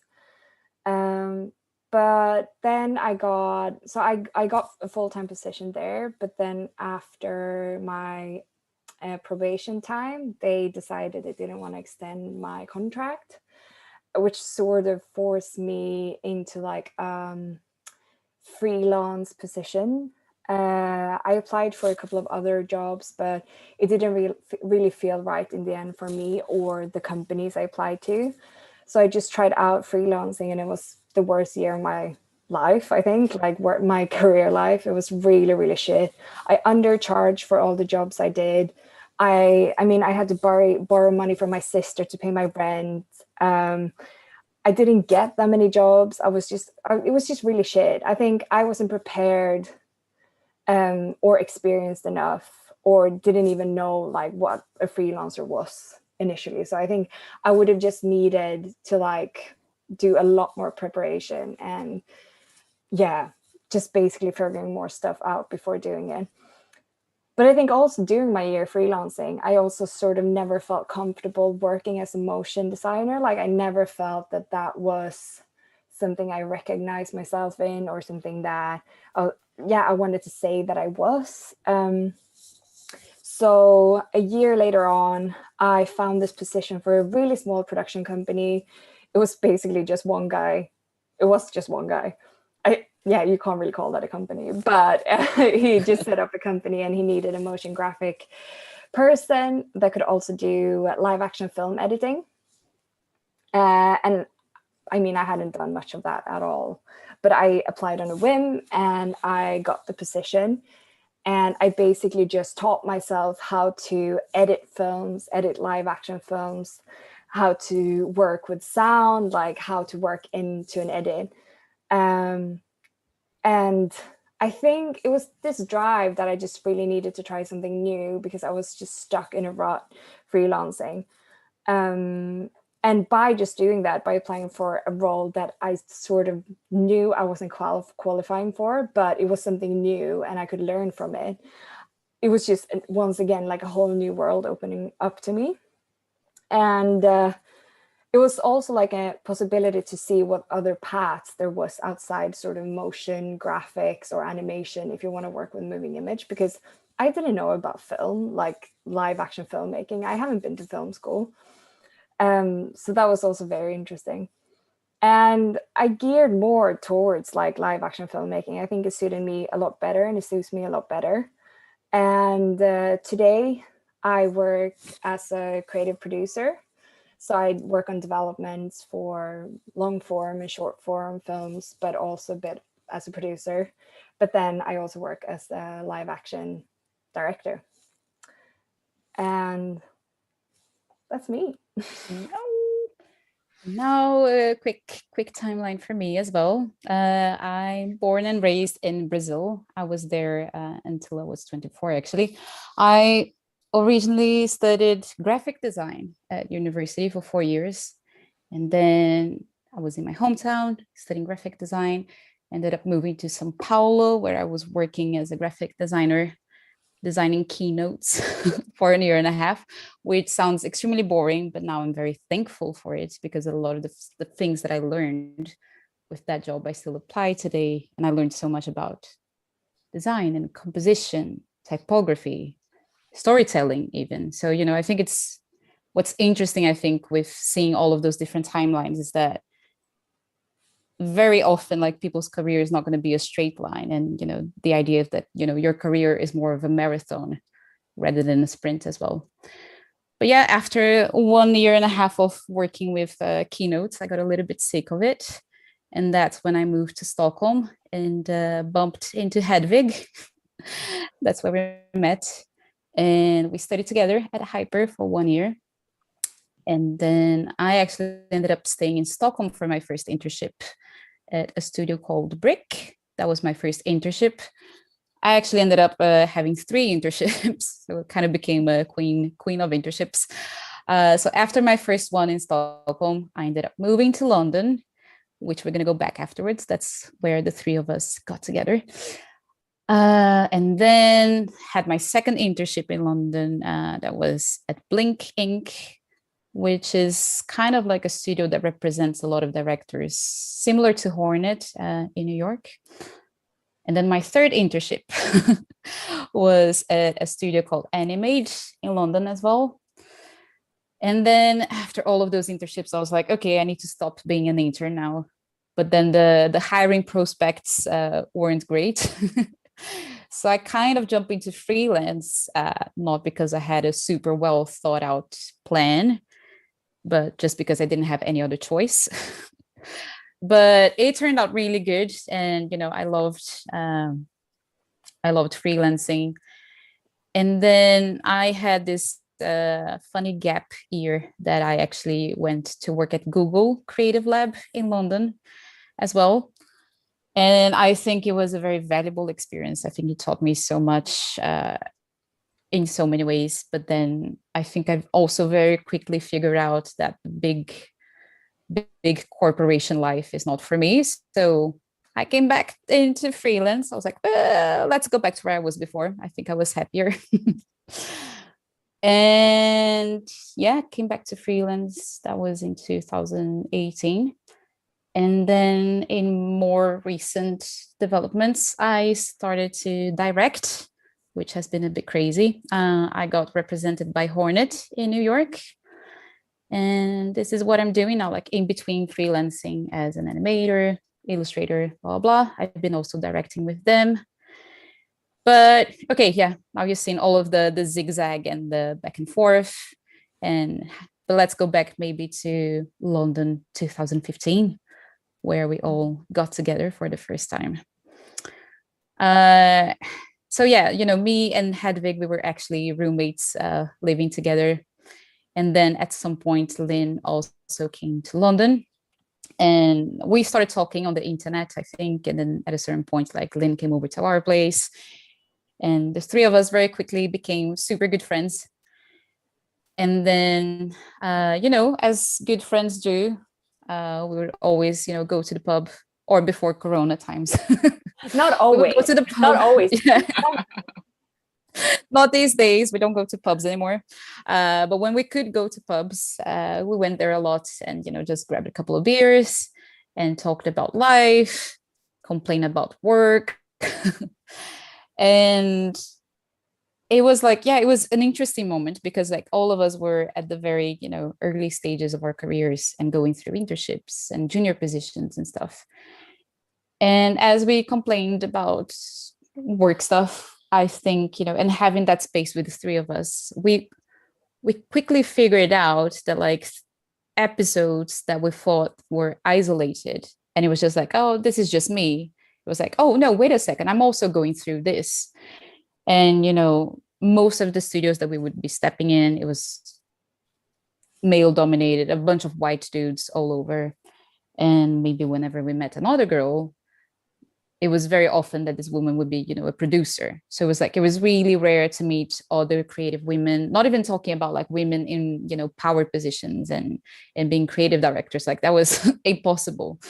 Like I think back then, the only more well-known commercial director that we knew of was Julia Pott.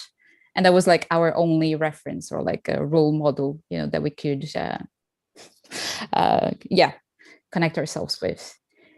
And I think like it was very important that we had that sort of like a safe space between the three of us, that suddenly like our individual experiences, they were not isolated cases anymore. It was like, oh, I'm also going through this, and we had those meetings to like validate each other and, listen to each other, not only, just vent, but also like give each other tips on how to manage, day-to-day tricky situations at work and that sort of stuff. And then, after a while of complaining, we're like, okay, complaining is great. Like it's great to, vent and, get the anger out of your system and stuff. But can we actually do something better than just complaining? And because like having this space for the three of us, like this safe space that we can acknowledge each other and validate each other's feelings and just help each other is so great. But can we expand this space and not just be the three of us? And that's when we decided to start what was back in the days known as Poon Animation, which we thought was a very smart name because it was the combination of punani, which is, I think is a word in Hawaiian for vagina. And we just a very classy way combined it with animation. So it was a Poon Animation back then. And we decided to start a Facebook group.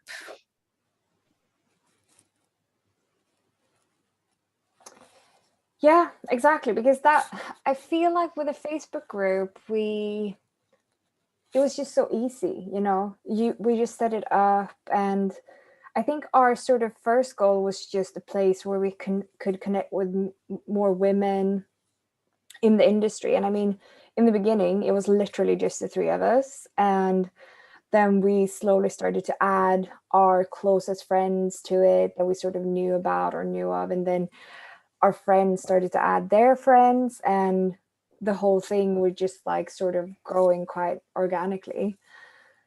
And our Facebook group works mainly as a space to network and to encourage each other and post job offers and tips, questions. I mean, share personal struggles and share new work, share show reels, ask for feedback, you name it. Like there's a wide variety of sort of topics that is treated in the space. And I mean, there are already a lot of online channels and forums for animation and motion people. But I think we all feel that it could be, or it's very easy to feel intimidated to post anything in those spaces because, lack of not white men. Yeah, but you feel very intimidated Yeah. that you're going to be judged, or you're going to be like, oh, Exactly. I'm going to be dumb if I ask this question. Right? Exactly. Or maybe the tone of conversation could be very harsh. Like it could feel very sort of, I guess, elitist in some way. And the idea with Panimation is basically just to create a safe space where people can just discuss things that they wouldn't necessarily feel comfortable discussing in a more male-dominated space. And I mean, I guess in an ideal world, we don't really need spaces like this. That is the goal. You know, if it would be like a completely equal playing field, we wouldn't need segregated spaces like this.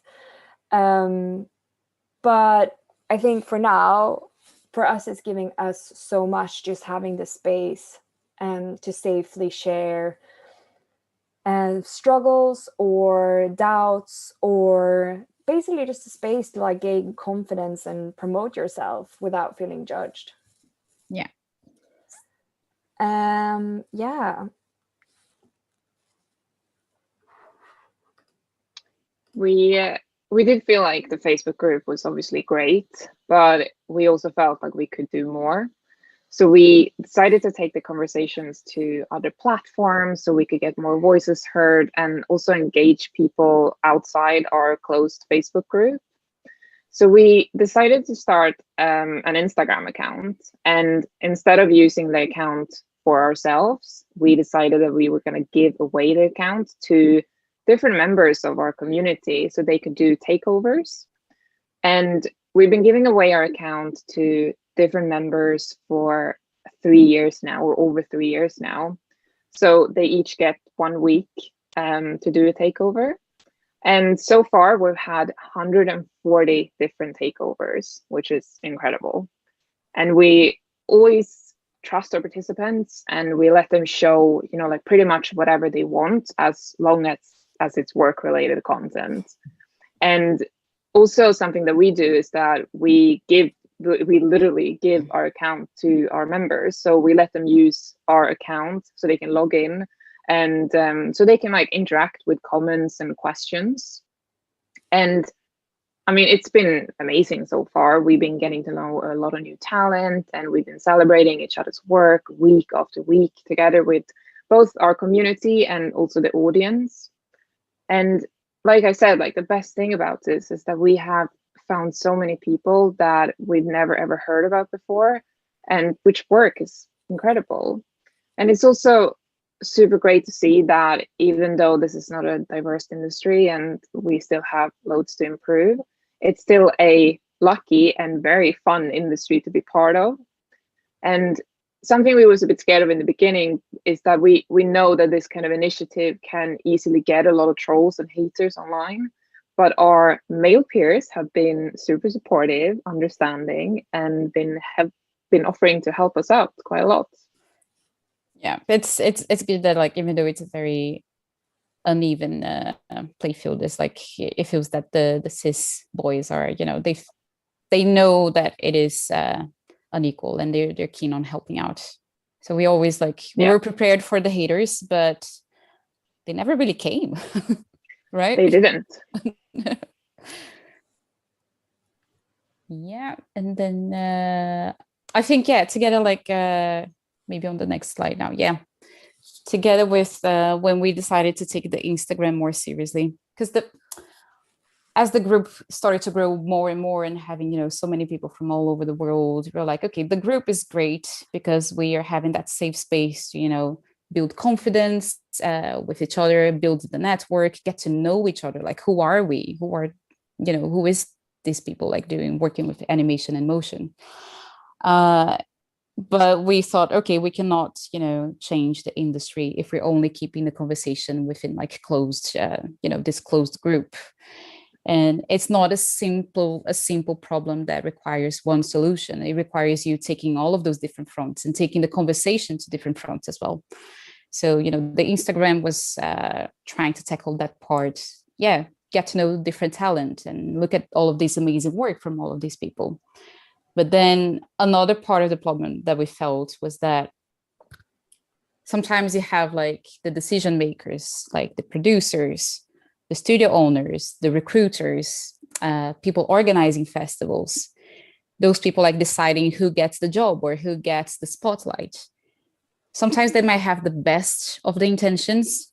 They really want to have like a diverse lineup for the festival, or they want to, you know, get a diverse team for a project and stuff. But sometimes they don't have the time, they don't have the energy, they don't have the resources, they don't even know where to look at for like those sort of like hidden talents as well. Because especially with minority groups, oftentimes there is this problem with lack of confidence.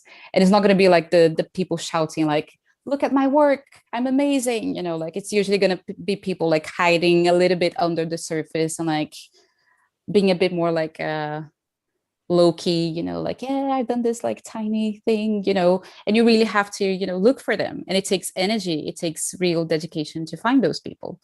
So our answer to that was putting together a directory that we released in 2017, if I'm not mistaken. And, you know, for those decision makers, they have all of these filters that they can filter people by the city, by the software that people use, by the skills that they want. And really easy to join. You just have to click the join button, submit a form and stuff.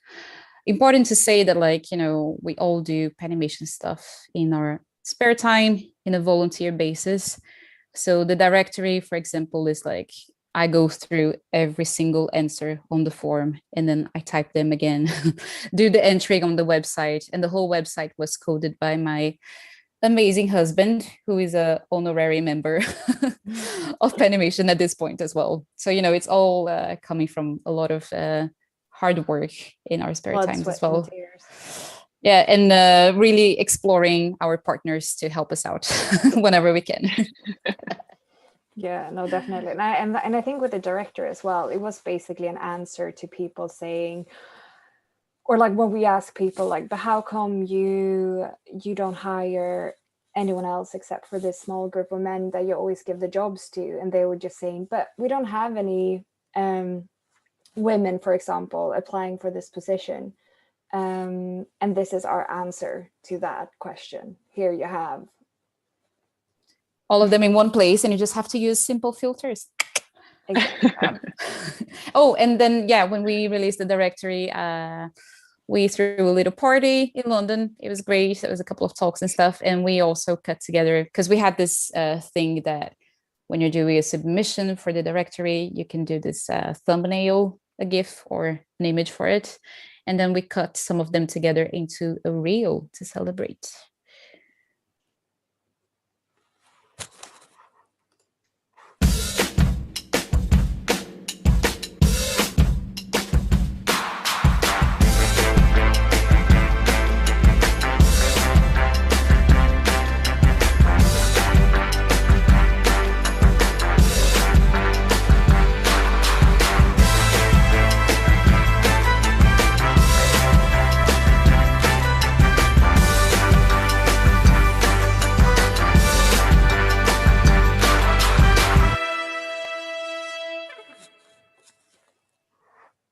Sorry if it's a bit laggy. It's online if you ever want to watch it again.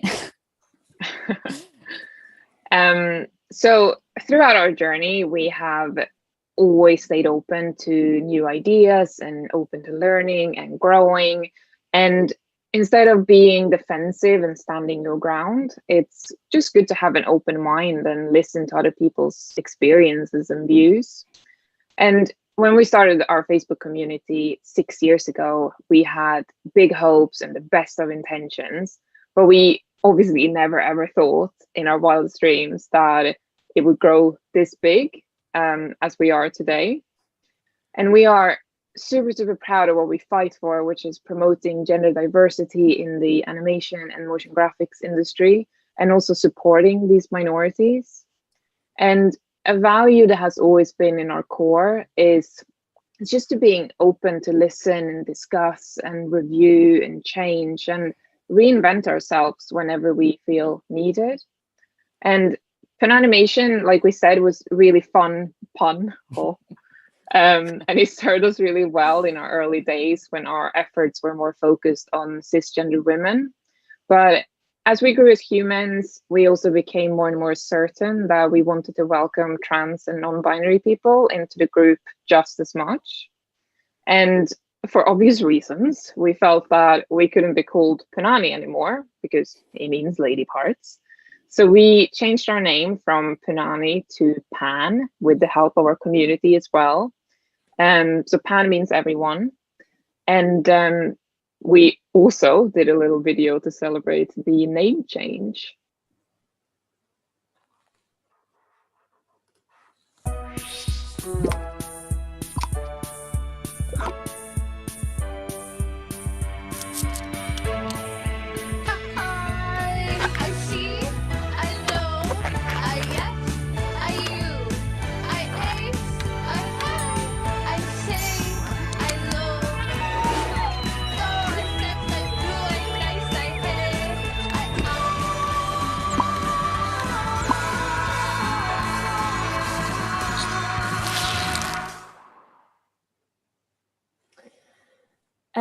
And exactly like Lynn mentioned, like Panimation has always been about the community. It's never been about what, like us. For example, Punanimation was a name we came up with because we thought it was fun. But then we were just the three of us when we started that. So then it made sense. But I think when we changed our name to Panimation, we wanted that to be a collective decision with our community. So we actually did a quite big rollout of like a voting system where people can submit ideas of a new name and then people could vote for it. So we wanted to include like our whole community in that process. And that's usually how we do things. Like we don't want to make executive decisions of something that is not for us, but for our members.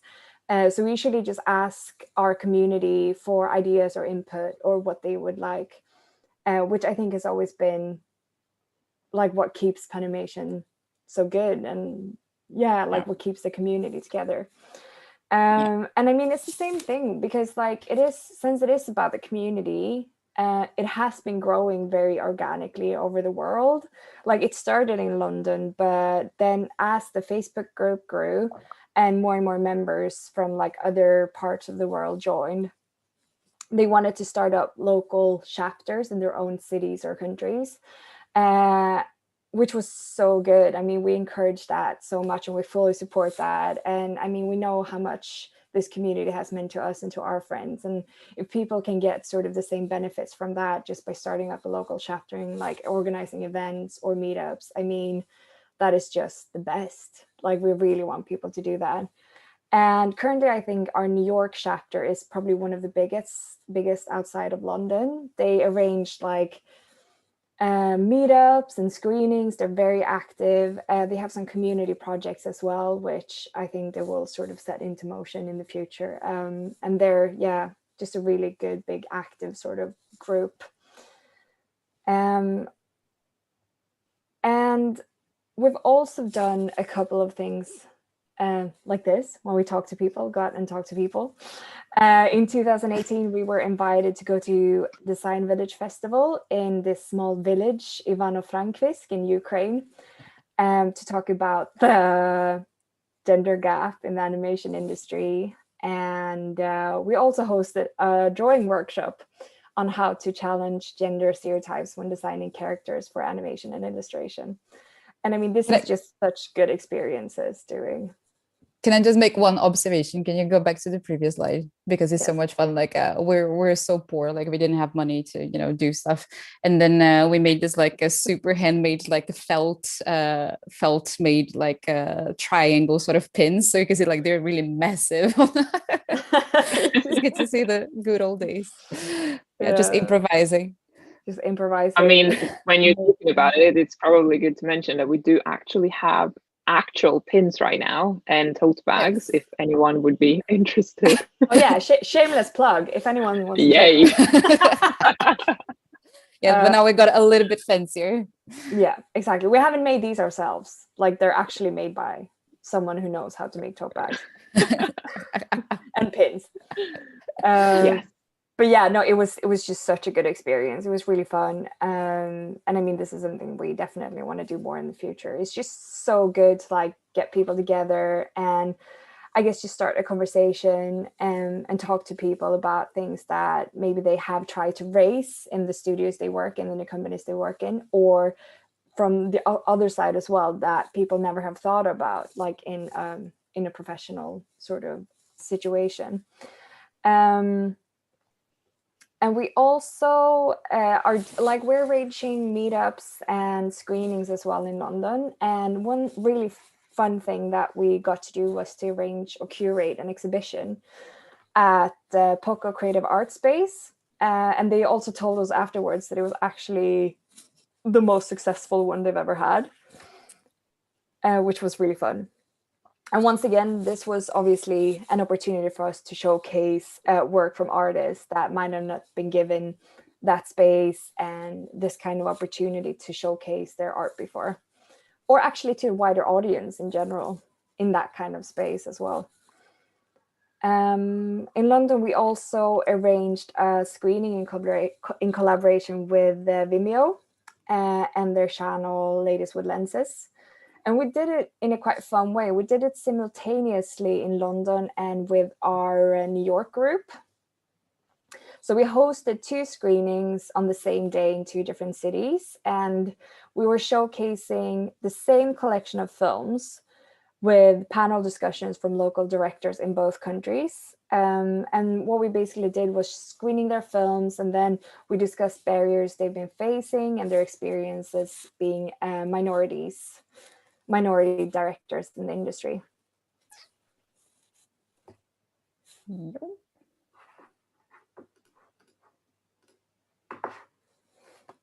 Uh-oh. Okay, yeah, we have it. I mean, yeah, I guess a couple of good points to make is that, you know, all of us, we all have our full-time jobs, and, you know, we do Panimation in our spare time, and it is a lot of work every now and then. And I think, you know, it has good and not so good sides of it. I think, you know, one thing that has been really good is that we've always been kind to ourselves, that we're like, okay, we do as much as we can, you know, and maybe we're not moving super fast. Maybe it's like baby steps, but, you know, we're continuing to move forward and do things at the best speed that we can. And, you know, like I guess like the downside is that if we could take this as our, you know, full-time jobs and just only focus at Panimation, we would have probably maybe achieved a little bit more than we have achieved today. But we also think there is a lot of good sides on the fact that we don't treat Panimation. Panimation has never been a business. It's never been treated as a business and something that, you know, our income was supposed to come from Panimation. It was quite the contrary. Like, we actually spent a lot of our own money from, you know, our own pockets into Panimation.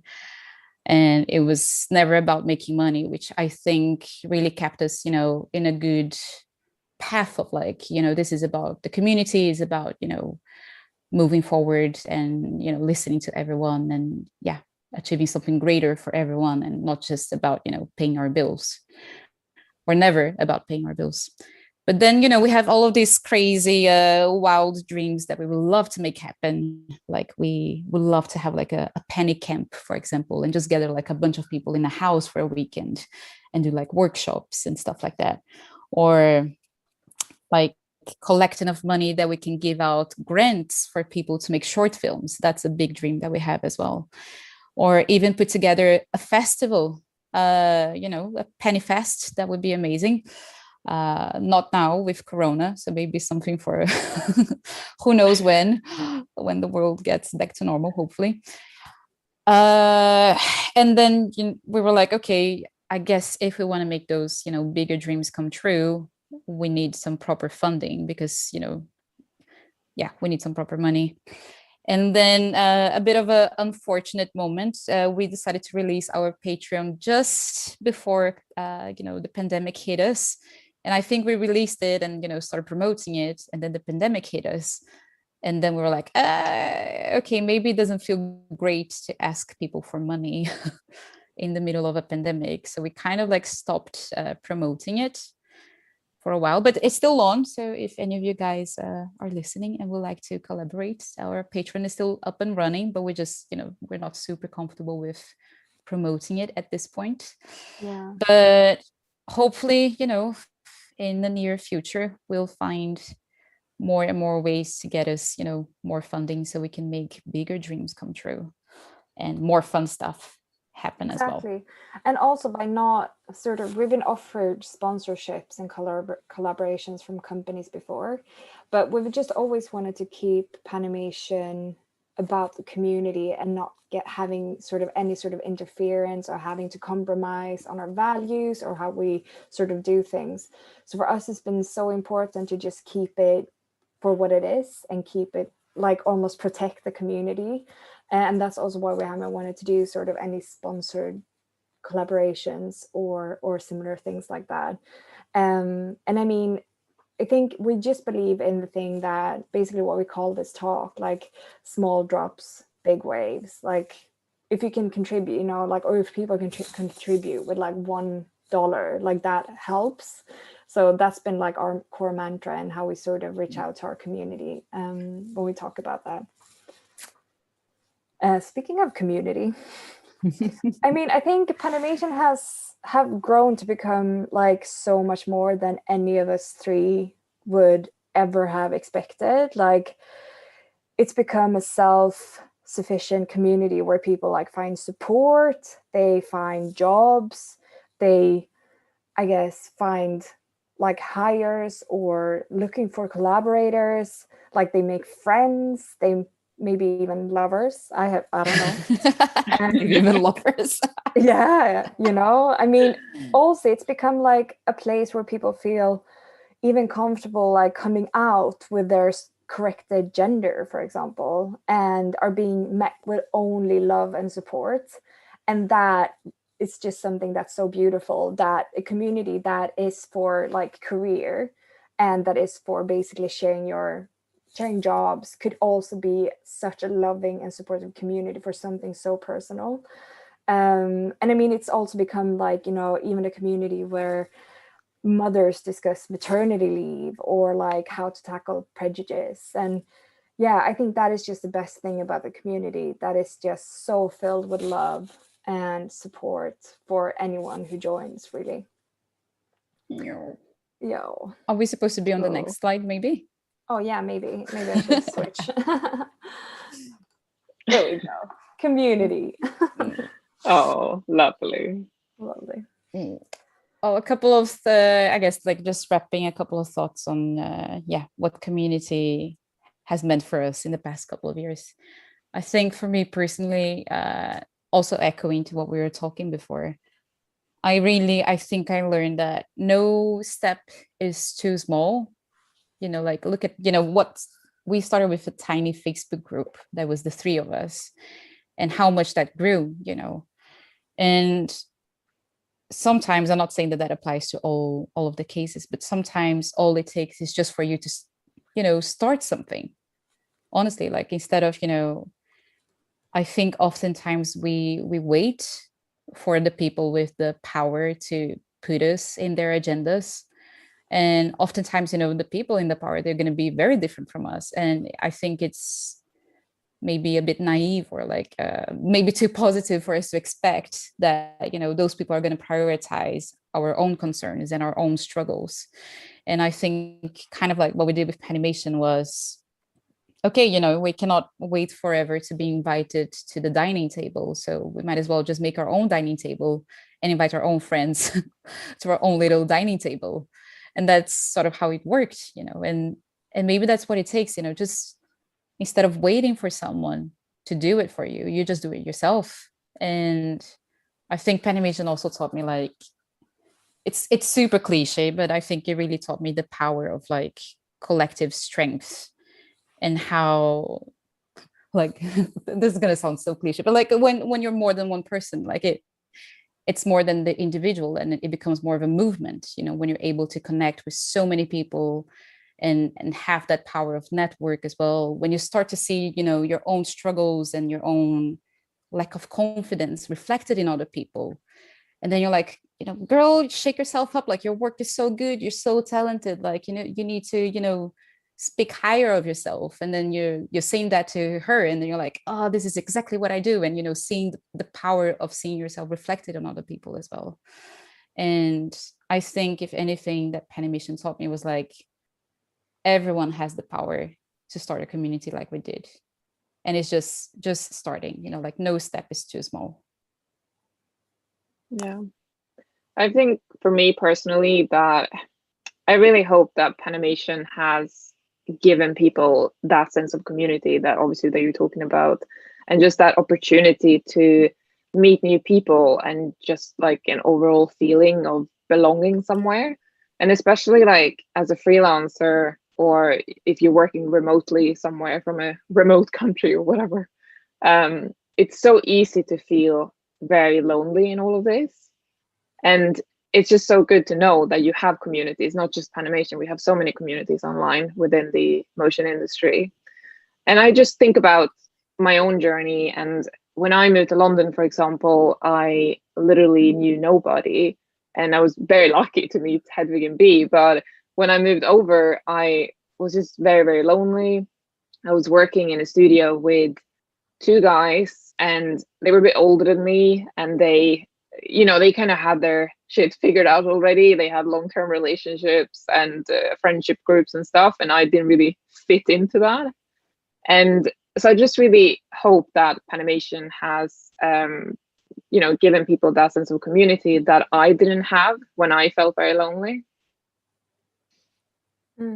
Yeah, no, I agree. I definitely agree. And I think, yeah, just echoing what I said before, maybe I sound like a broken record now, but it's just like, I think it's the whole thing about like information and like gatekeeping as well. Like, people in the community sit on so much valuable information and don't hold back, and like sharing tips or sharing jobs or recommending people for jobs. And no question is too stupid to ask either. Like, there's just such a non-judgmental vibe that people feel like they can ask anything really. And I think that is one of the most valuable things that I've sort of learned from Panimation. Which I think is really good. I guess also worth mentioning that if people are not keen on Facebook anymore, we also have a big Slack group, which is it's a very active Slack group that we can probably link somewhere if someone is interested in joining. Yes, exactly. I think we've been talking for so long now, but if anyone has like any questions or want to discuss anything, I think now is like the time. Q&A. So yeah, let's do a little Q&A. I'm just going to show, are we going to do this with a screen share? Maybe I need to stop sharing. I'm just going to show our email if anyone wants to reach out. It's just hey@panimation.tv. If you want to, reach out with questions, or if you're interested in doing an Instagram takeover, or if anyone you know of or can think of or want to recommend someone for an Instagram takeover. Even just like stuff we can improve. Anything really, reach out at hey@panimation.tv. And now Q&A. Let's see if we have any questions. Are we going to be? Yeah. Okay, should one of us read? Okay, the first one. How can women and minority groups promote more diversity once in spaces where they are the only woman or minority in the room? Oh, that's a complicated one. Someone asked me this the other day actually, and I think my advice is like, because it can be really hard to actually feel empowered to do something like that when you're by yourself in a space that is so dominated by people that look nothing like you.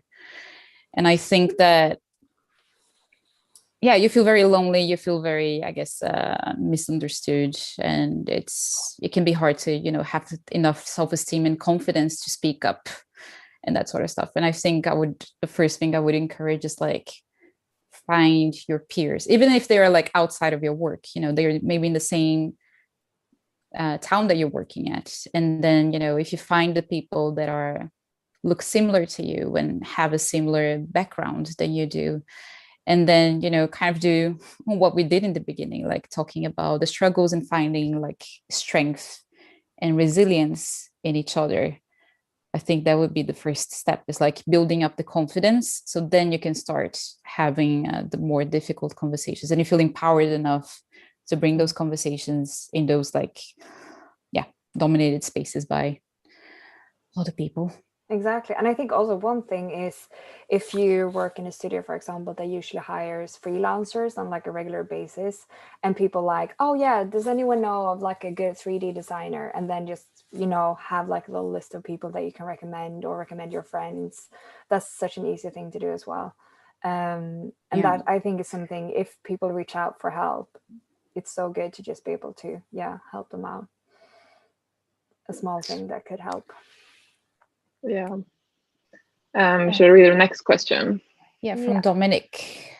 Yeah. Women rarely feel qualified to do what they are hired to do. What is your advice to young women on combating imposter syndrome? Oh yeah. And I think I think you need to like tell the Google story here, which is such a good story. I mean, that was it was this I think they were trying to find women to work in IT at Google, and trying really hard to recruit, because no woman would apply to the job positions and stuff. So they were like actually actively going on LinkedIn and finding women with the right amount of experience and stuff. And then they would maybe call these women that were like super qualified for the job, and they would be like, what, Google, no, like I'm not good enough, and then they would be overly qualified for the thing, whereas massive generalization, but most of the dudes would be like maybe underqualified, but being super braggy and boosting like, like I'm, and all of them applying for the position. But I think imposter syndrome is a real one, and it's really hard. I think it's first, like I think it's a hard one to battle by yourself. I think you do need like people that support you, and people that you trust their opinion as well, like peers that you really you value their work, you value their opinion, to kind of like help you raise yourself. Like for me, like what keeps helping me is having friends that are maybe more experienced than I am, and people that I really trust their opinions. Like when they say that something is good, I know it's good, And I think those friends were the ones that helped me, lift myself, because they were like, yeah, no, you should totally like up your day rate, because like you're really, really good and you're fast and you should be charging more. And I would be like, no, like I don't have the guts, to charge that much. And they would be like, yeah, no, totally do it. And then like I would send the email with like a much higher day rate than I thought that I deserved, just like quickly type and then close my computer like, But I think it was through what worked for me was that, like having more experienced friends than myself, the people that I really trusted, that gave me another perspective than I had just being by myself in my brain, because my brain just tells me that I'm not good enough. I think it's also important to like check yourself and being like, I wouldn't be in this position if I weren't good at what I was doing. Just like logistically, like breaking it down in your head, being like, I wouldn't have gotten to where I am now if I didn't have something, you know what I mean? Like, I think because it's so easy to be like, oh, I work in the studio, but I like everyone is so much better than me. But then why would they hire you in the first place? Like, that's what I always think. Like, obviously that is like, but then I also think that once again, thinking also about, it's so common, and I think a lot of people suffer from imposter syndrome, and that it's so usual. But one thing that I thought about as well a lot was that I would just watch people's work and I would be like, wow, I'm never going to be able to do anything like similar to this. But then what you don't see when you just look at someone's work on Vimeo or Instagram is like all the hours, maybe even all the people, like, it's not, you're just not going from like producing something in one day. And that was really important for me to like know as well. Like maybe some, like, you know, 10 people had worked on this project, but you just see it really quickly and you're like, wow, this is like great. So I think that was something really important for me to sort of realize as well. But also we tend to feel so much like this imposter syndrome when we look at other people's work, like you were saying, and you're comparing this work to yourself. But something we forget to do is to compare your work where you're at today with what you did, you know, 5-10 years ago. And then you can actually see how much you are developing and hopefully feel a little bit less of an imposter syndrome. Yeah. Although it's obviously really hard, like I feel it every single day. So. Yeah. No, it is really hard. Yeah. I also like still feel it every single day. There is another thing that is a thought that haunts me as well, is that sometimes I see this person that is like much younger, 1,000 times more talented. Oh yeah. And like, but like maybe super junior, like, you know, doesn't charge as much as they should, like is not really valuing themselves as they should. And then like those are some of the moments that I feel a big hit. I'm like, someone's gonna find out like I'm not good enough, like I shouldn't be here, because like I'm charging like this much, but like this person is much younger, is so much better than I am, and like why am I even charging how much I charge, and blah blah blah.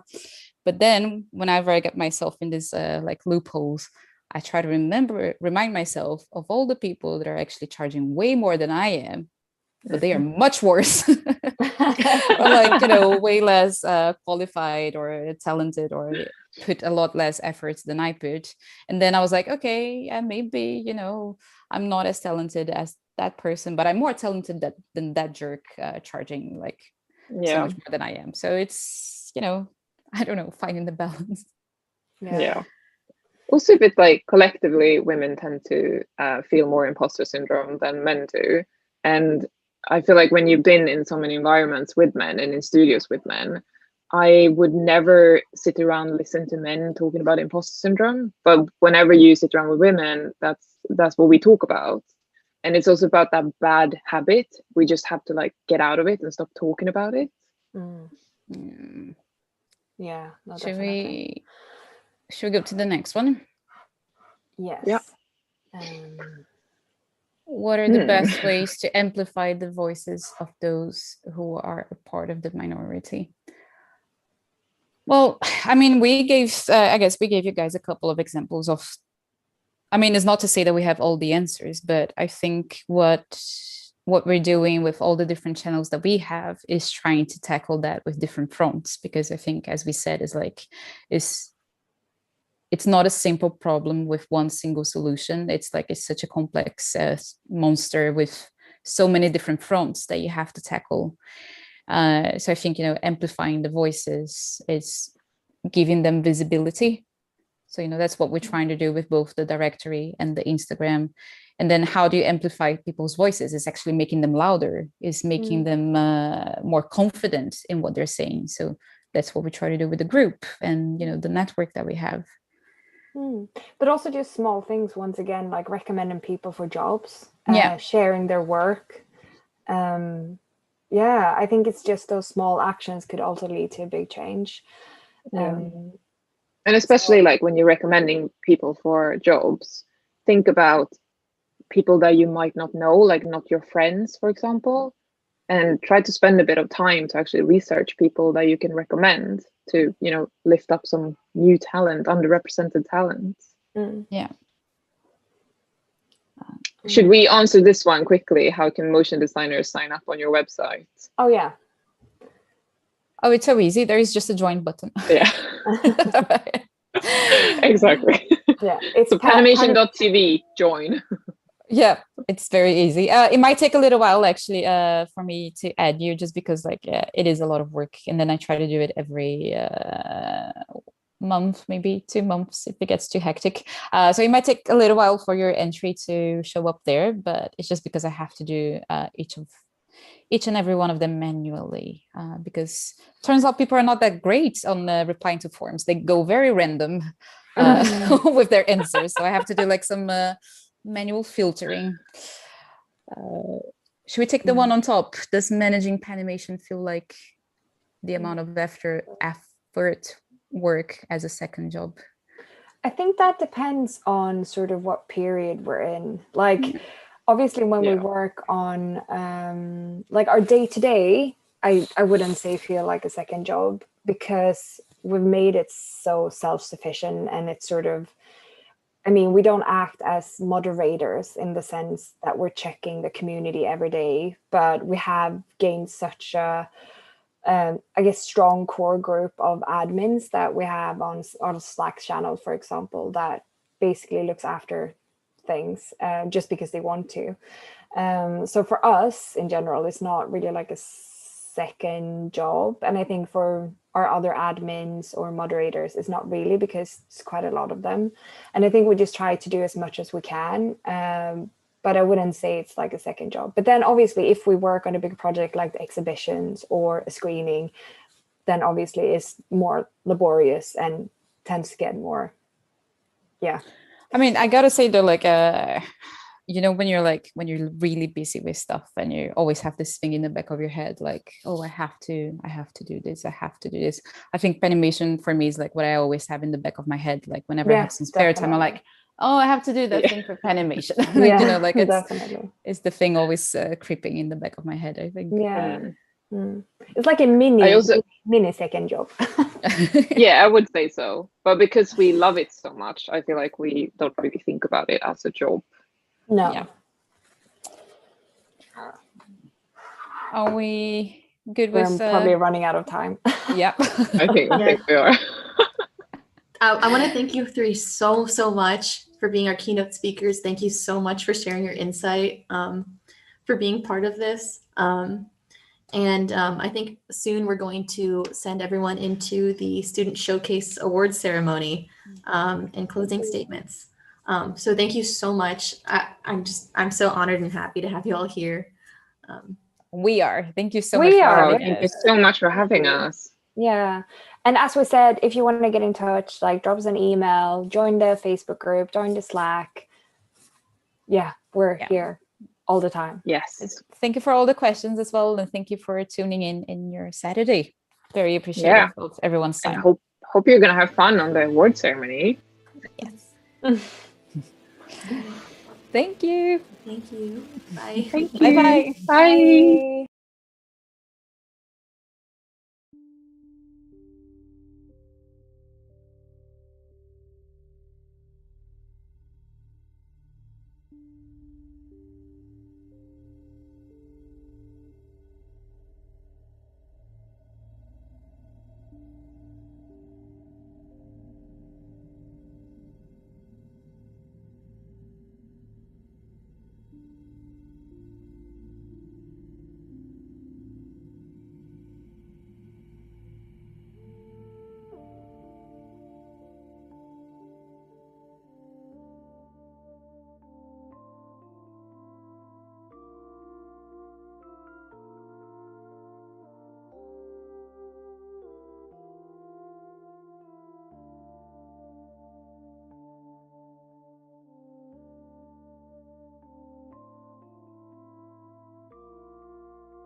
Hello, everyone. I hope you all enjoyed our amazing keynote speech by our keynote speakers, the co-founders of Panimation, Bea, Lynn, and Hedvig. We're excited to start the award ceremony for CoMotion 2021 Student Showcase. Yeah, let's get right into it. Thank you all for being here, and let's look at the great work.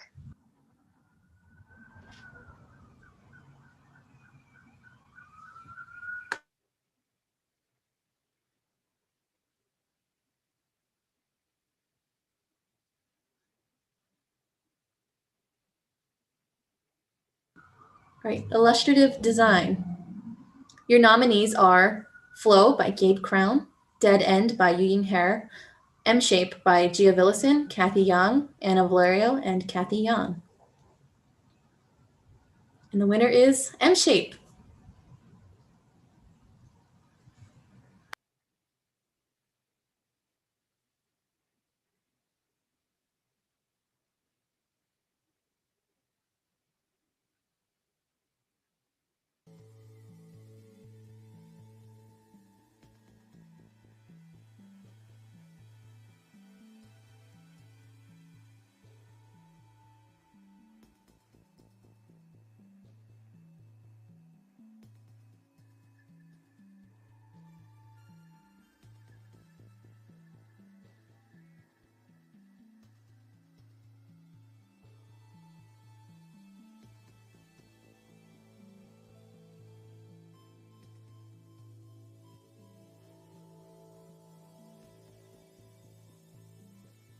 Illustrative motion.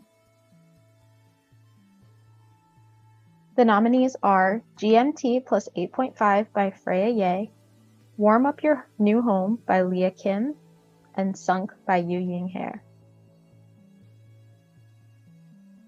And the winner is GMT plus 8 by Freya Ye. When I was a child, I thought if I stepped on someone's shadow, that person will never go away.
Infographic design.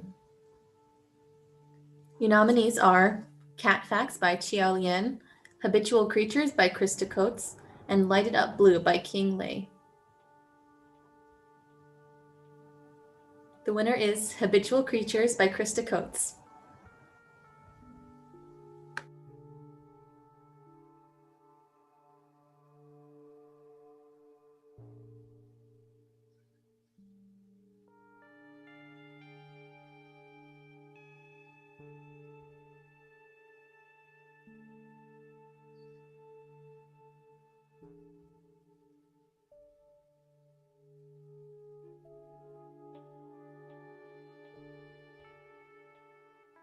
Infographic motion.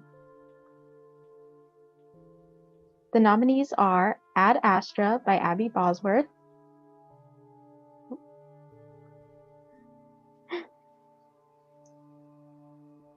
How to Fix the Supreme Court by Christian Arnsparger, and Habitat Restore by Leah Kim.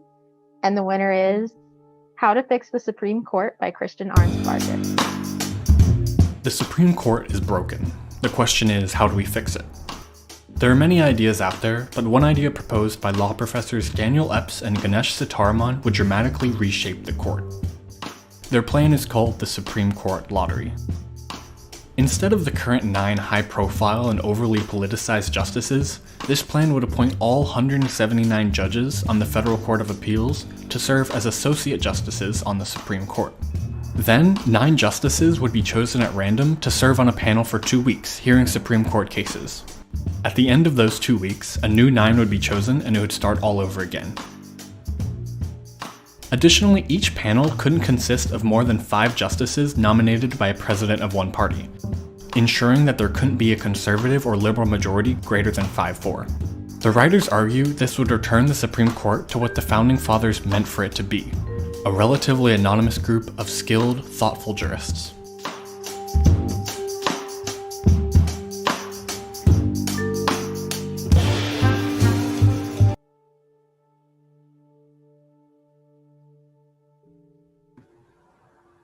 Tactile design.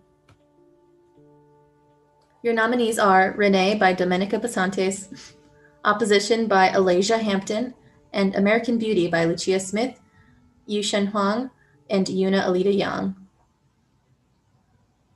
The winner is American Beauty.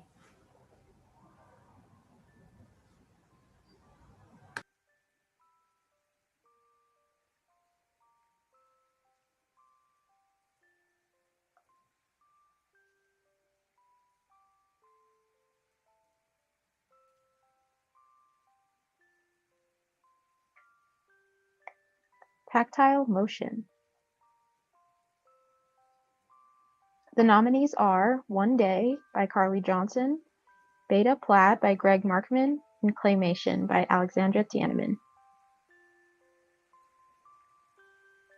The winner is Beta Plaid by Greg Markman.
Design.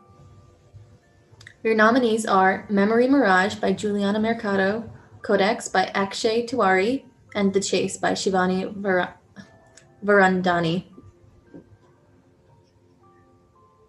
And the winner is Codex by Akshay Tiwari.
3D motion.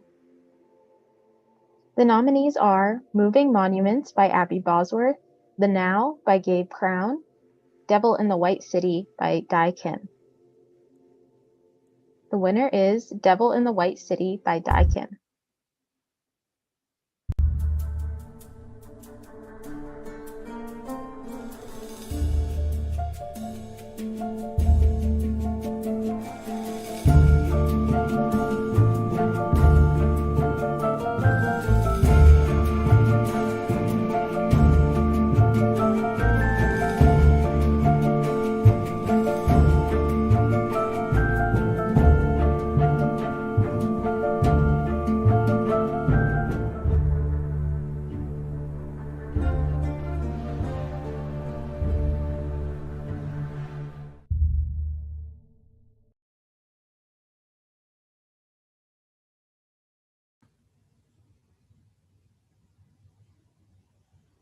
Typography design. Your nominees are Monaco Grand Prix by Jessica Giel, Seasons of Creativity by Maria Sanchez, and Commodity by Alasia Hampton. The winner is Monaco Grand Prix by Jessica Giel.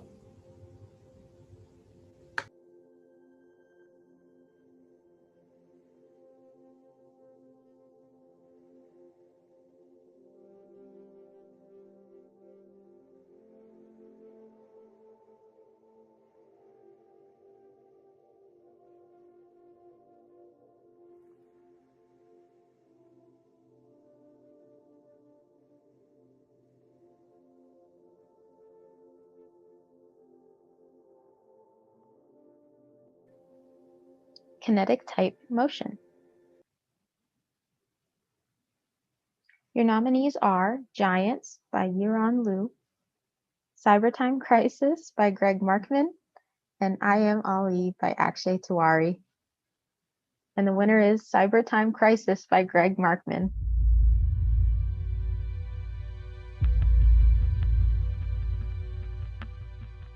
The big lie that has been sold to us by neoliberalism is that if you withdraw security from people, if you withdraw kind of social security, then suddenly there'll be this creative, this wellspring of creativity will just emerge. Okay, well, all that happens if you remove security from people is they get like I was when I was self-employed. All of that creative energy goes into how can I make money? That's the energy of this society. That's a stupid thing for people to have to think about a lot of the time. You know, and look at all these great people we're supposed to admire now. Not that they've invented anything. You know, Steve Jobs, he didn't invent anything. He's just a parasite. You know, Simon Cowell, he doesn't have done anything. He's just a parasite. What are these people good at? They're just good at making money. And that should be enough reward, right? If you want to make, if that's what you want to devote your life to, just fucking do it. But don't expect us to also admire you and just, you know, and you be the model for everybody else all the time. You know, we shouldn't have to worry about making money every waking hour of our days. That's a depressing kind of reality that has been artificially imposed on us. I mean, we can break out of that.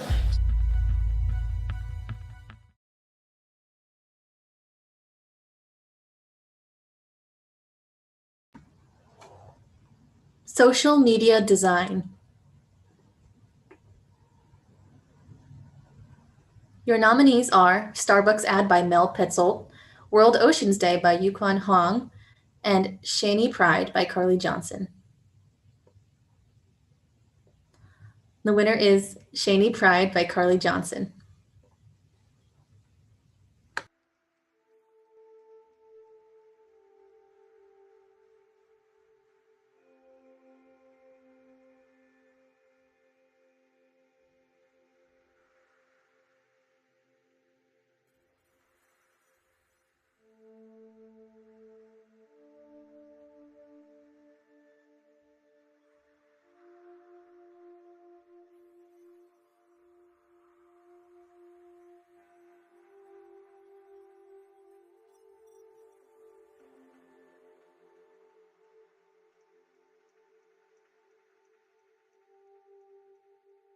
Social media motion.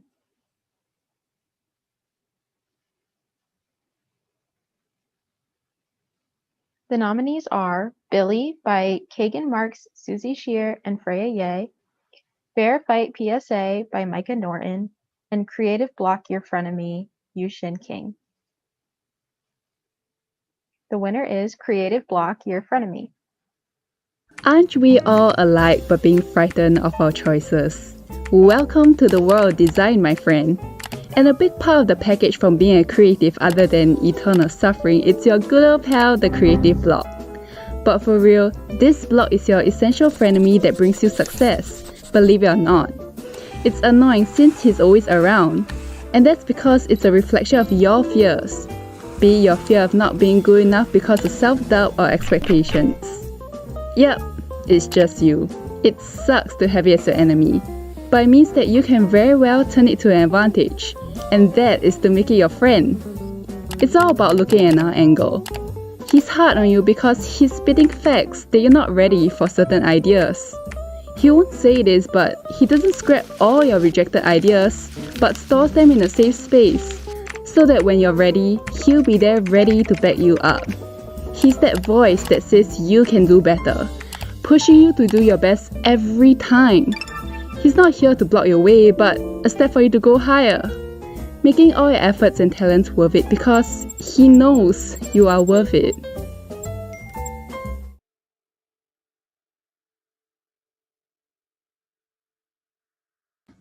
Cinematography Motion. Your nominees are Greed Title Sequence by Greg Markman, Trance Main on End by Alex Campbell, and The Laughing Heart by Desmond Dew. The winner is Trance Main on End by Alex Campbell. I want you to stay with me.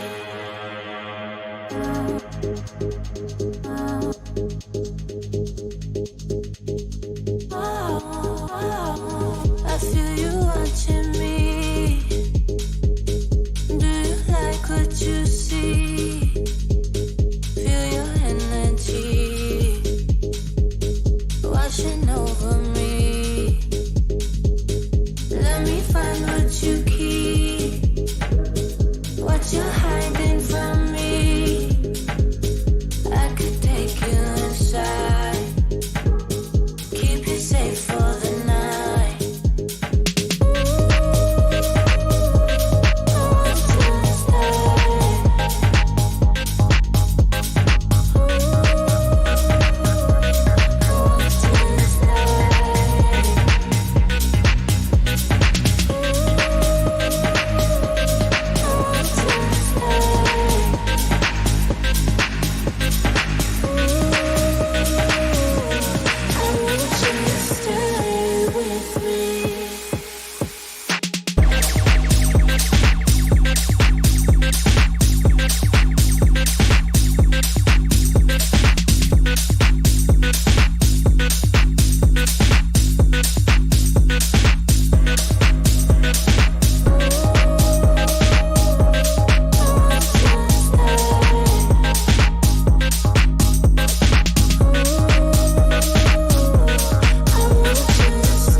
Experiential Motion. The nominees are 100% Yes Installation by Mandy Stanton and Alex Campbell, 360 Video Installation by Tomoyoshi Betty, and Odessa by Riley Carson. And the winner is 100% Yes Installation. Vision is always all-inclusive. Desire is personal. Desire leads to incremental changes and improvements. Vision can transform the whole situation. I like music.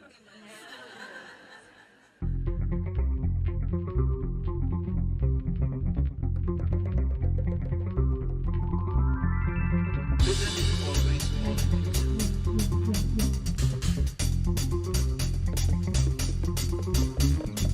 desire is personal.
Alternative Techniques Motion.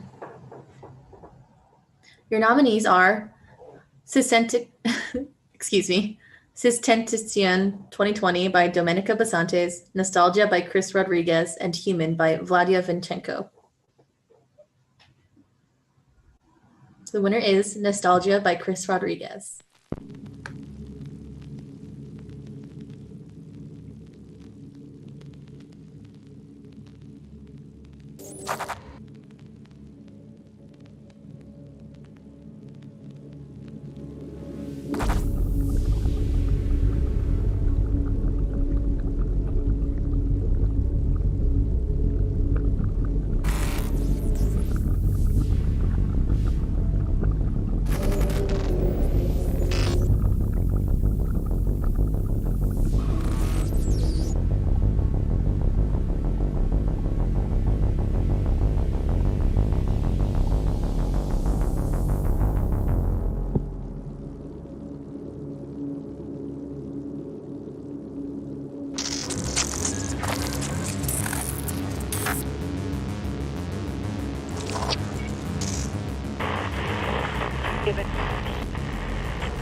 Logo animation motion. The nominees are Project by Tyler Rispoli, Bubbly by Anna Valerio, Microsoft by Freya Ye, Neuralink by Akshay Tiwari, and PBS by Abby Bosworth. The winner is Neuralink.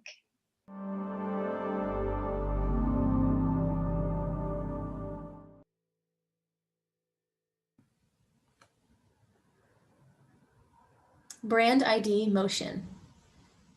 Your nominees are MTV Seasonal by Yoojung Lee, HHI Rebrand by Carly Johnson, and Nike Trail Ready by Scott Sandifer. The winner is Nike Trail Ready by Scott Sandifer.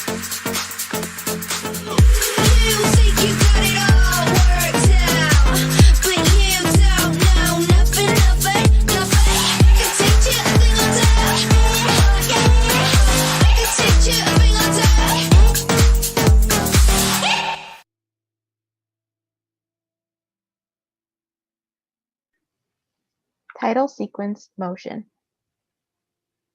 The nominees are Dark Matter by Antara Ghosh, Maisel by Dai Kim, and A Little Life by Micah Norton. The winner is Maisel.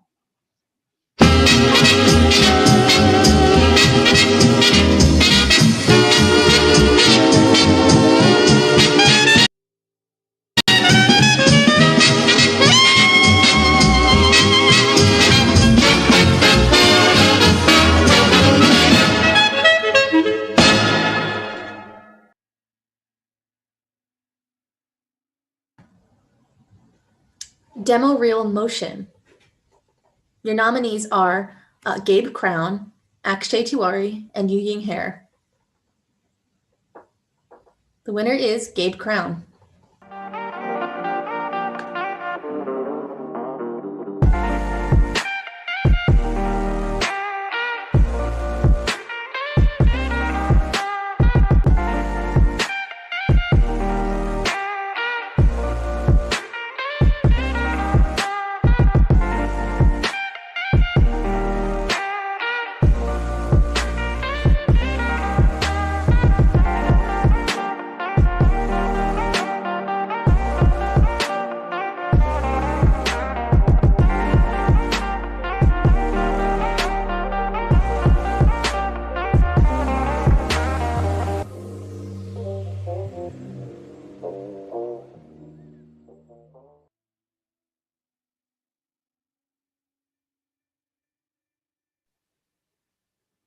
Best sound integration motion.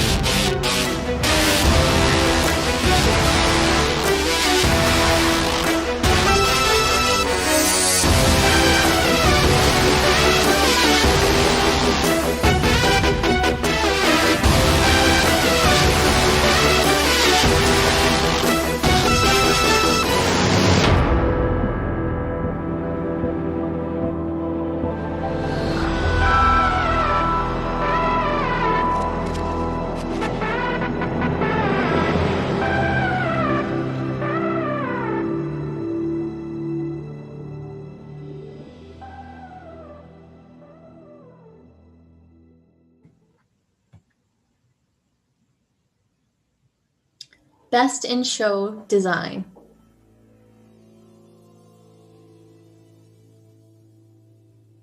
And the winner is M-Shape.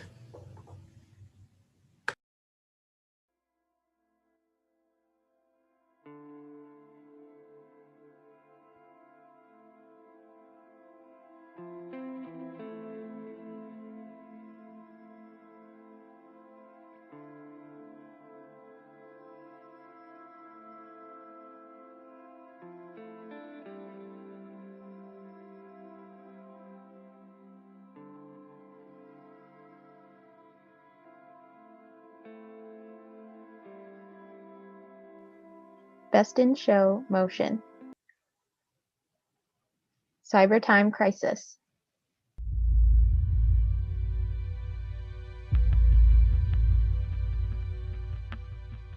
the big lie that has been sold to us via neoliberalism is that if you withdraw security from people, withdraw kind of social security, then suddenly there'll be this creative, this wellspring of creativity will just emerge.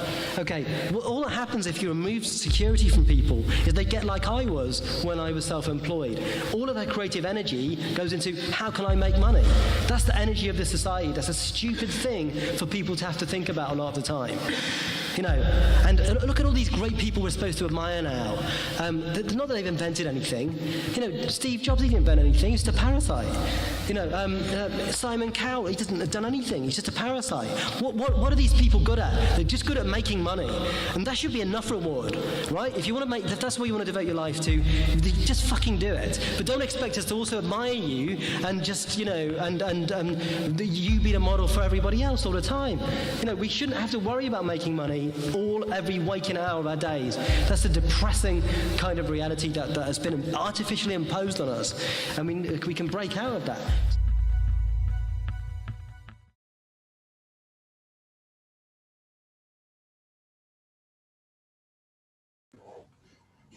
And that concludes the Student Showcase. Congratulations to each one of our nominees and our winners. Thank you to everybody who submitted amazing work for this showcase, and thank you to our attendees for voting. Yes, thank you just in general for this whole event. Thank you to our amazing keynote speakers that we just heard speak before this, Panimation, Hedvig B. and Lynn. We couldn't thank you enough for agreeing to be the keynote speakers for this event. Thank you to each one of our panelists from our panels this weekend. And thank you to our moderators for fostering these amazing conversations.